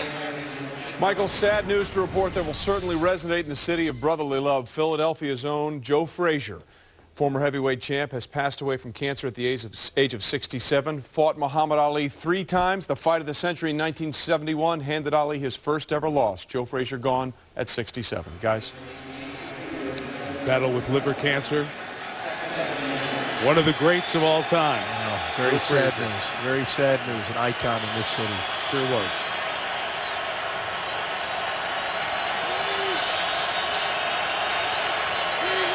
Chicago's second and goal. Cutler.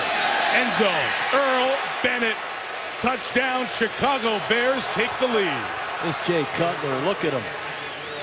He was full blitzed inside the 5 3 times in this game. That time he anticipated it.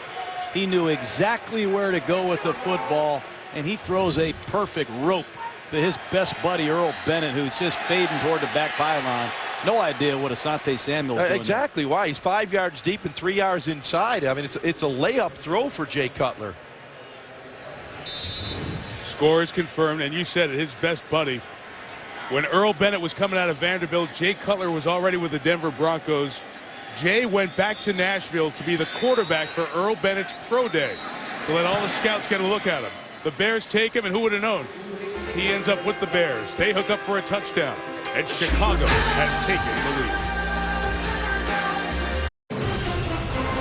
lead. ESPN's Monday Night Football is brought to you by Verizon, the official wireless service provider of the NFL. DirecTV. Switch now and get a whole home DVR upgrade for free. Call 1-800-DIRECTV. Toyota. And NFL.com. Learn more about the NFL's Salute to Service campaign at NFL.com/salute. Tonight's aerial coverage from Philadelphia, brought to you by DirecTV. Lincoln Financial Field down here at the sports complex. The Sixers, when they're playing, the Flyers and the Phillies all in this one great area. 10 in a row for the Bears. Chicago's taking the lead. From the 4, Dion Lewis have anything here? Tag at the 20-yard line by Craig Steltz. Watch Jay Cutler in this last series, some of the things he does. He's going to drop back a pass. Nobody's open. He's going to scramble. He's going to fall down. He's going to get up. He's going to keep his poise and flip it over there to Barber. Then he's going to fake a toss. He's going to look down the field. Nobody's open, and he's going to flip a lateral back here to Hester. And then he's going to throw a touchdown pass against an all-out blitz to Earl Bennett. Jay Cutler doing it his way and doing it real good. Great drive by the Vanderbilt Commodore. He is something else. And add to that, he hasn't been sacked here tonight. From the 21, Vick, with Urlacher pressure in his face, gets rid of it, complete to Jeremy Maclin. Right at the sticks, Eagle first down. Michael Vick makes an unbelievable throw with Brian Urlacher coming right up the middle. You'll see Urlacher from the linebacker spot. He comes untouched. Watch Michael Vick. Doesn't flinch, looks down the gun barrel, and throws a strike. That's quarterbacking in the National Football League, folks. These two quarterbacks are having a duel. This is going to be interesting. This is good.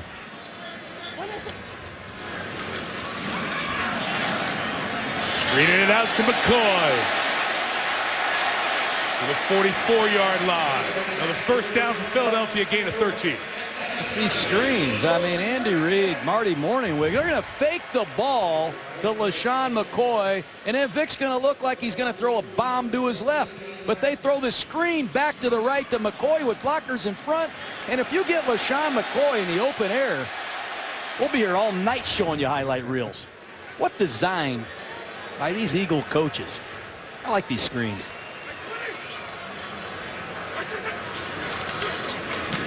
To the air again for the 44. Vic.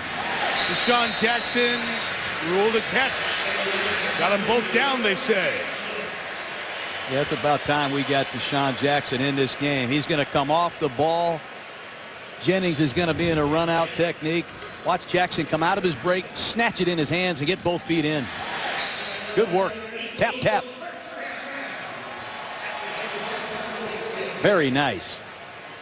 That great camera work. Wow, that is really good. Practice that every day.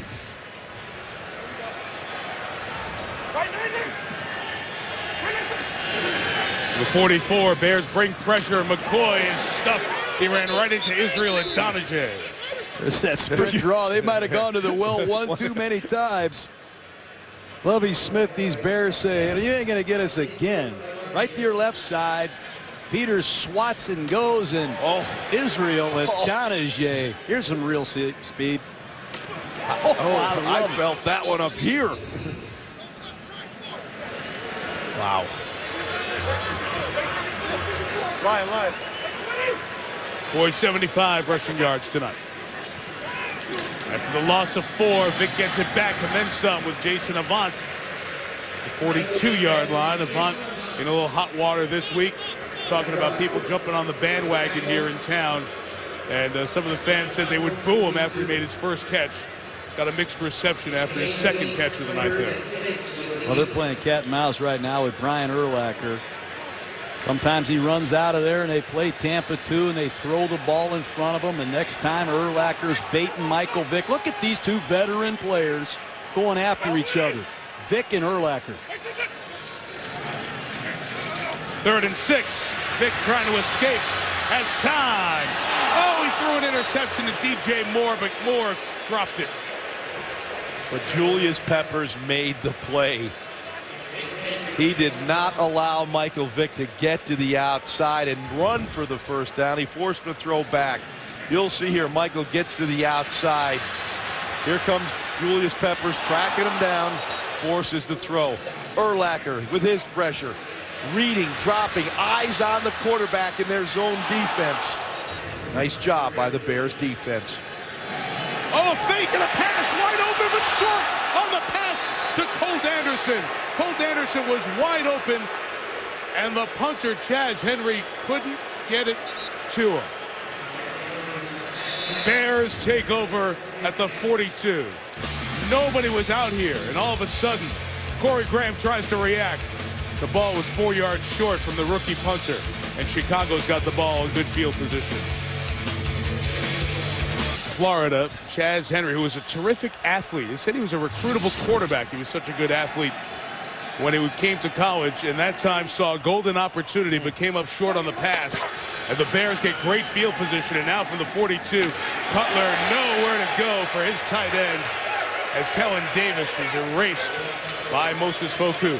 Chaz Henry's the punter. What do you want him to do? They don't cover this gunner. They don't cover that gunner at the top of the screen. So a lot of special teams coaches, they have a little one-word mechanism or it's a sight adjustment. They just catch it and throw it out there. And Henry might have been recruited as a quarterback, but he's got to make those throws. Wide open would have been a big play for the Eagles. Would have been a touchdown. Yeah. I don't know what the Bears were doing on that coverage now. They didn't cover either one of them. Loss of a yard on that pass to Davis. Back to Matt Forte. We're on the right side. Forte into Eagle territory. The first down at the 45. That's just physical punishment right there off that right side. Watch the surge that the Chicago Bears get coming off the ball. I mean, this is like old-fashioned 66 storm toss. Watch Lance Lewis, Chris Spencer, and Garza. Johnny Knox is out there blocking Asante Samuel. Well, Lance Lewis doing a heck of a job today on Jason Babin.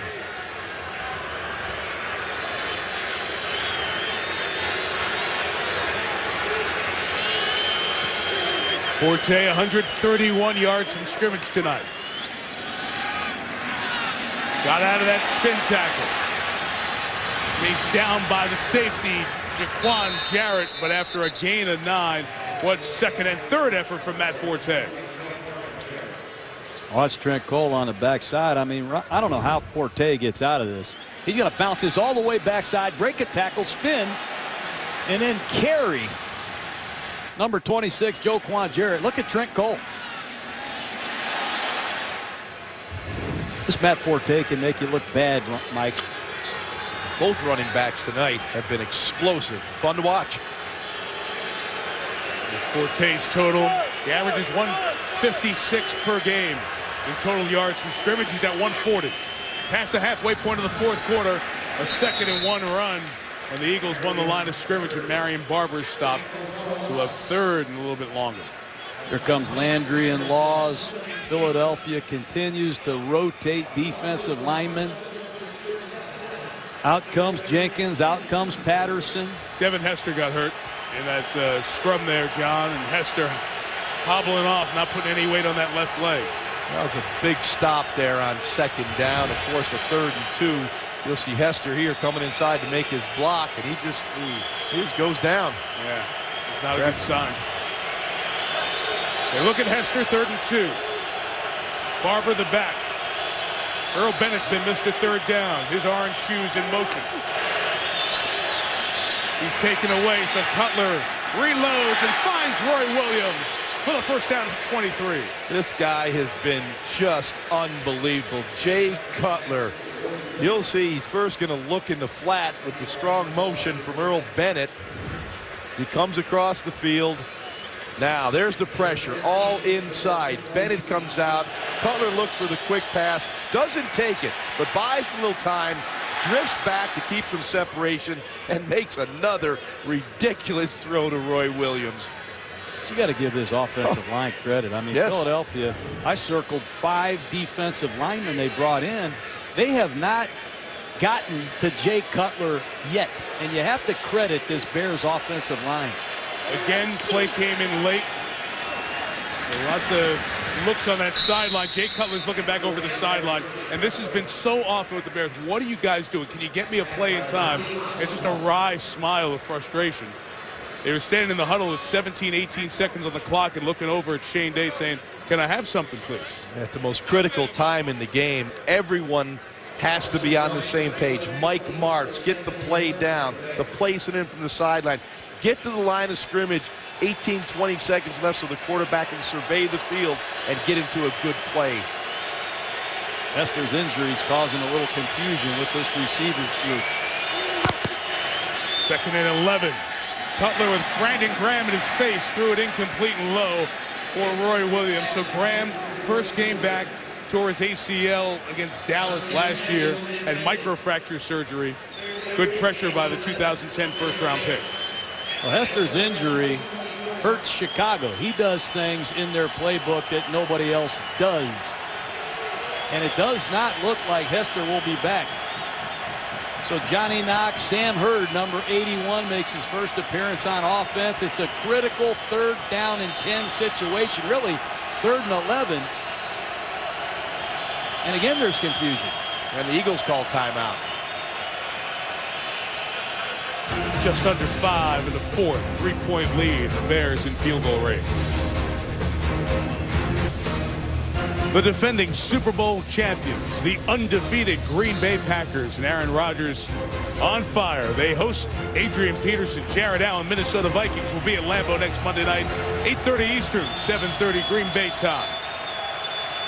Out of the Philadelphia timeout, 3rd and 11 for Cutler and the Bears. With Eagle pressure, Cutler unloads, back shoulder for Johnny Knox. Held by Asamoah. Penalty, Philadelphia. SPI on Namdi. Back shoulder fade against all-out blitz.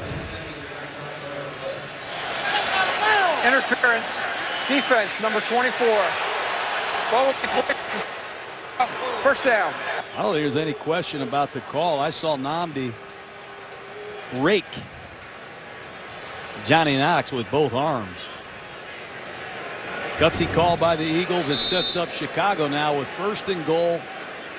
A touchdown would be a serious blow to the Philadelphia Eagles. Touchdown, you're looking at a 10-point lead. Eagles have 2 timeouts left. 1st and goal. The Bears have been outstanding down here inside the 20 tonight. Back is Matt Forte. Seeking space, nowhere to go. No game. That's good defense by Philadelphia. Chicago continues to run the ball up inside. You've heard about all these 9 techniques, these wide defensive ends. That time Trent Cole comes from the backside, makes an excellent play. And remember, Philadelphia has been very active inside the 10 with all-out blitzing. Cutler found Earl Bennett in the last series. We'll see if the Eagles continue to fight back with blitzing. Well, this is where your tight ends become critical. You get this area of the field. But as you look right now, you don't see a tight end on the field for the Bears. 4 wides and Forte. 2nd and goal. They run Forte to the 4. Andy Reid should take a timeout here, and he will at 4:05 in the hopes of stopping him and preserving as much time for Vic and the offense when they get the ball back, whether they're down 3 or 6 or 10. Huge 3rd and goal coming up when you come back. Stuart Scott with you coming up on SportsCenter postgame, the GMC postgame report. Highlights and analysis as these 2 NFL powers continue their battle. And we're here in Philadelphia. One of Philly's own loses his battle. Joe Frazier, dead at the age of 67. Mike. Stuart, thank you. We have 3rd and goal coming here for Chicago with 4:05 left. Looks like all-out pressure to me.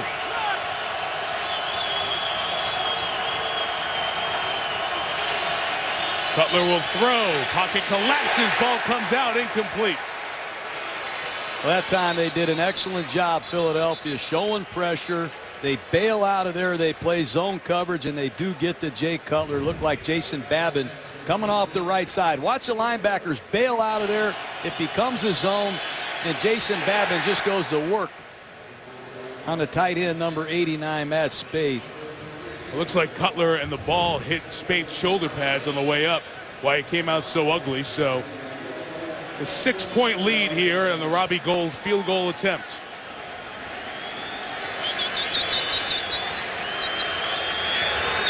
Good from 51 and 38. And good from 22. So the Eagles have a chance with a timeout. 4 minutes. 30-24 Bears. I think this is the time where Andy Reid and Michael Vick become most dangerous. Clearly, with 1 timeout left inside of 4 minutes, the Eagles have to be thinking 4 downs, obviously, unless they're backed up inside their own territory. But when you give Michael Vick and Andy Reid an extra down, they're really hard to stop, and a touchdown could win this game. Well, then it becomes pass rush pressure right now. That'll be critical for the Chicago Bears. Can they force Vic to make a mistake? What have you seen that's worked well for Philly that you would look for in this drive here? Oh, I'd attack the middle of the field. You know, you're going to get some sort of that cover 2 scheme from the Chicago Bears. That's their foundation. That's their backbone. So you try to get some of the middle left field, get yards after the catch, hit them on the move. You might get the big play. But this Bear defense, they've been very stingy all night. The Eagles have done a great job with their screen game, their draw game. They've been fooled by a couple Bear blitzes. But again, when you give Vic and this offensive staff 4 downs instead of 3, very hard to stop. So far, the Eagles have got nothing out of their return game at all. Punt return or kickoff return. That would help them. Ball off the tee, so we'll re-tee it. Bears won this matchup 31-26 last year in Chicago. Andy Reid's team will have a chance to try to go up 31-30 if they can score.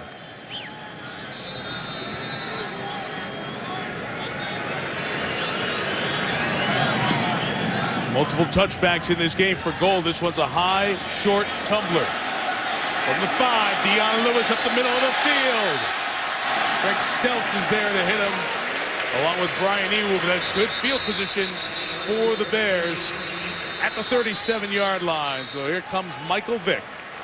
The opportunity to keep this Eagle train rolling. Remember, Philadelphia, 4 consecutive losses in a big 1-4 hole. How would they come out? Beat division rivals Washington and Dallas. 3-4, and now the opportunity get to 500. Don't lose a game to a team you might be fighting for the wild card. Stay in contact, 2 behind the Giants. A lot on the line on this drive, starting at the 37. And a design run from Michael Vick for a first down, diving forward at the 48-yard line, gain of 11. Not many teams have a quarterback that allow you to run a quarterback draw in a situation like that. That time, shotgun formation. He uses LaShawn McCoy as his lead blocker. Just a direct snap. LaShawn McCoy's the lead back. You're playing with 6 eligibles instead of 5 when you have Michael Vick do what he can do for your football team. Riley Cooper in the game for the Eagles at receiver. Vick 3 to his left. Comes twice. Hit as he throws. Incomplete. Boy, was he smashed on that one.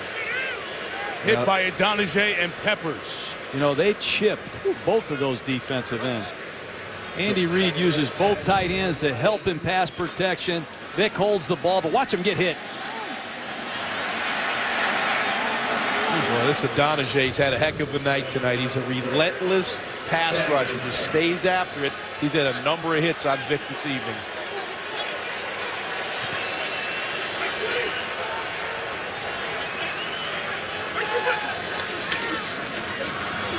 Deep drop, time now for Vick.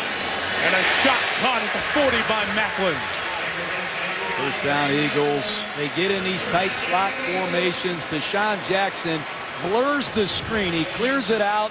And here comes Macklin from left to right on a deep cross. But you can use Deshaun Jackson on some deep clear out routes. He'll blow the top off of coverage. Great throw by Vick, first down. And he's getting time. Markham with a 39, gain of 13. A run with McCoy trying to get to the left. Look at all the Bears white shirts. No gain, and we'll get close to the 2-minute warning. And when push comes, excuse me, Mike, when push comes to shove, defensive coordinator Rod Marinelli leans on double A gap pressure. He did it against Josh Freeman in London against the Buccaneers. That time he showed it again. He will not hesitate to blitz Michael Vick at crunch time. Eagles fans anxious at the pace of the offense. They get one in before the 2. The pressure's picked up. Vick's pass is deflected and nearly intercepted by Tim Jennings on that far sideline. Intended for Deshaun Jackson, and we hit the 2-minute warning at 1:59. What a great week of finishes in the NFL. Another one here in Philadelphia. The Eagles trail by 6. NFL Salute to Service campaign. Stadiums all around the country supporting our troops and veterans. ESPN joining in as well. Saluting America's heroes. Join the NFL and ESPN. Make a donation at the website, giveuso.org, or text GiveUSO to 50555 to make a $10 donation. Thank you to the women and men who are serving our country. And remember those who have. All replay challenges instituted by the booth upstairs. Minute 59 to go. It's 3rd and 10. The linebackers back out of pressure. And Vick throws incomplete. Trying to get it into a tight window for Macklin. And the Eagles are down to 1 play with 4th and 10. There's Rod Marinelli. He's showing pressure this time. And he's trying to get LaShawn McCoy to keep his eyes up in here on these linebackers to get one-on-one for his defensive ends. And when you can get one-on-one for these defensive ends with all these stunts, you help yourself. Big 4th down, game on the line right here for Michael Vick. Macklin to the bottom, Avant Jackson to the top. Here is Vick on 4th down. A throw is caught by Macklin, who stumbles and can't get to the line. They turn it over on downs. And the Bears have it with 1:48 and a 6-point lead. Michael Vick finds the open receiver. puts the ball in his hands. Macklin cannot maintain his balance, falls a yard short of the first down. The Bears take over and they'll get the victory. You see Macklin dragging underneath a little bit high, couldn't regain his balance. DJ Moore taps him down short of the first down. The Bears take over and they'll get the victory. 1:48, one timeout left, and Andy Reid will use that timeout. So the Bears are not in a position where they can just kneel on the ball here and watch the clock drain, but it's a very dire situation. Cutler gives to Forte, who has fumbled twice. Got to stay in bounds, just does. Goes down to the 35. Reid takes his final timeout. 1:42 to go, and we remind you the GMC postgame is coming up on SportsCenter as soon as we are done. And the Chicago Bears, who also opened with a very frustrating start to their season, they've come up with some big wins over teams that are going to be in that playoff mix, those tiebreaker wins, like if you beat a Tampa Bay, which will be sniffing around for a wild card, and Atlanta, and here if they hold on a win over the Eagles.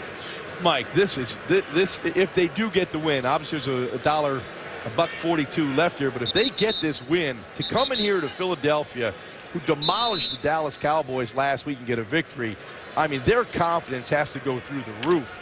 They've slowed down Michael Vick, LaShawn McCoy, Deshaun Jackson. Their defense has been outstanding, and they showed they can move the ball offensively.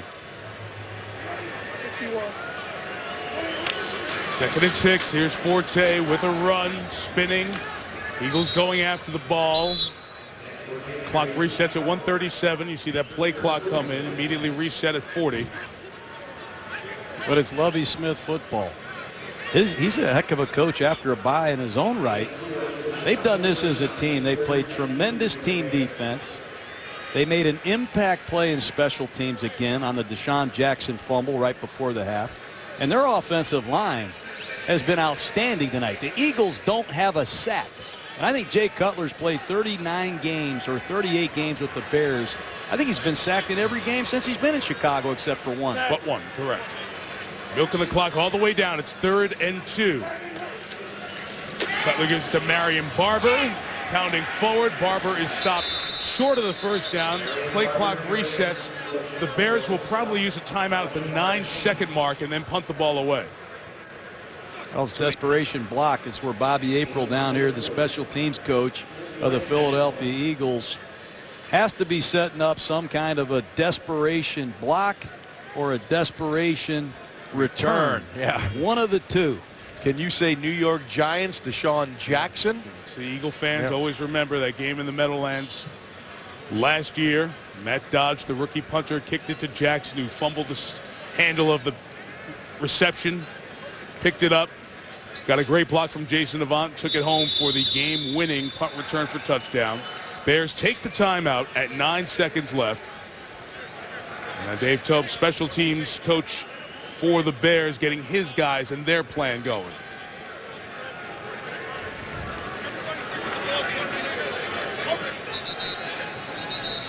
And the Bears have one of the more experienced long snappers, Mike. You know, John, this might be a take a safety situation here, too. You could almost take this ball, run around, and kill that 9 seconds and step out of the end zone. Be real close here. So Patrick Manley, their snapper, has played the most games in Bears history. Game 213 tonight. 9 seconds left. 8 Eagles there on the line. Back to Podlish, who takes his time, kicks it toward the sideline, out of bounds. That's out of bounds. It's going to give Vick a chance to take a shot at the end zone. It comes down with 3 seconds left. And they're going to mark it up at the 38-yard line. So it's about, once he runs around, about 65, 67-yard heave toward the end zone. And in case you were wondering, the ball coming down to the ground is when the clock stops. That's why, even though it was out of bounds, you had to wait till it comes down. And now the Bears send Urlacher back to home run territory. He was a safety in college. I don't know if he ever played this deep, though. Brandon Merriweather back there as well. You have 3 guys back there. And the Eagles 62 yards away. 3 seconds remain. There's Vick. And they'll try to throw it around. Goes through the hands of Jackson, and the ball game comes to an end. Well, a fitting end to this one as the Chicago Bears jump out 10-0 and rally from down 7, scoring the last 13 points to win 30-24 and improve to 5-3. And a crushing loss for the 3-5 Eagles.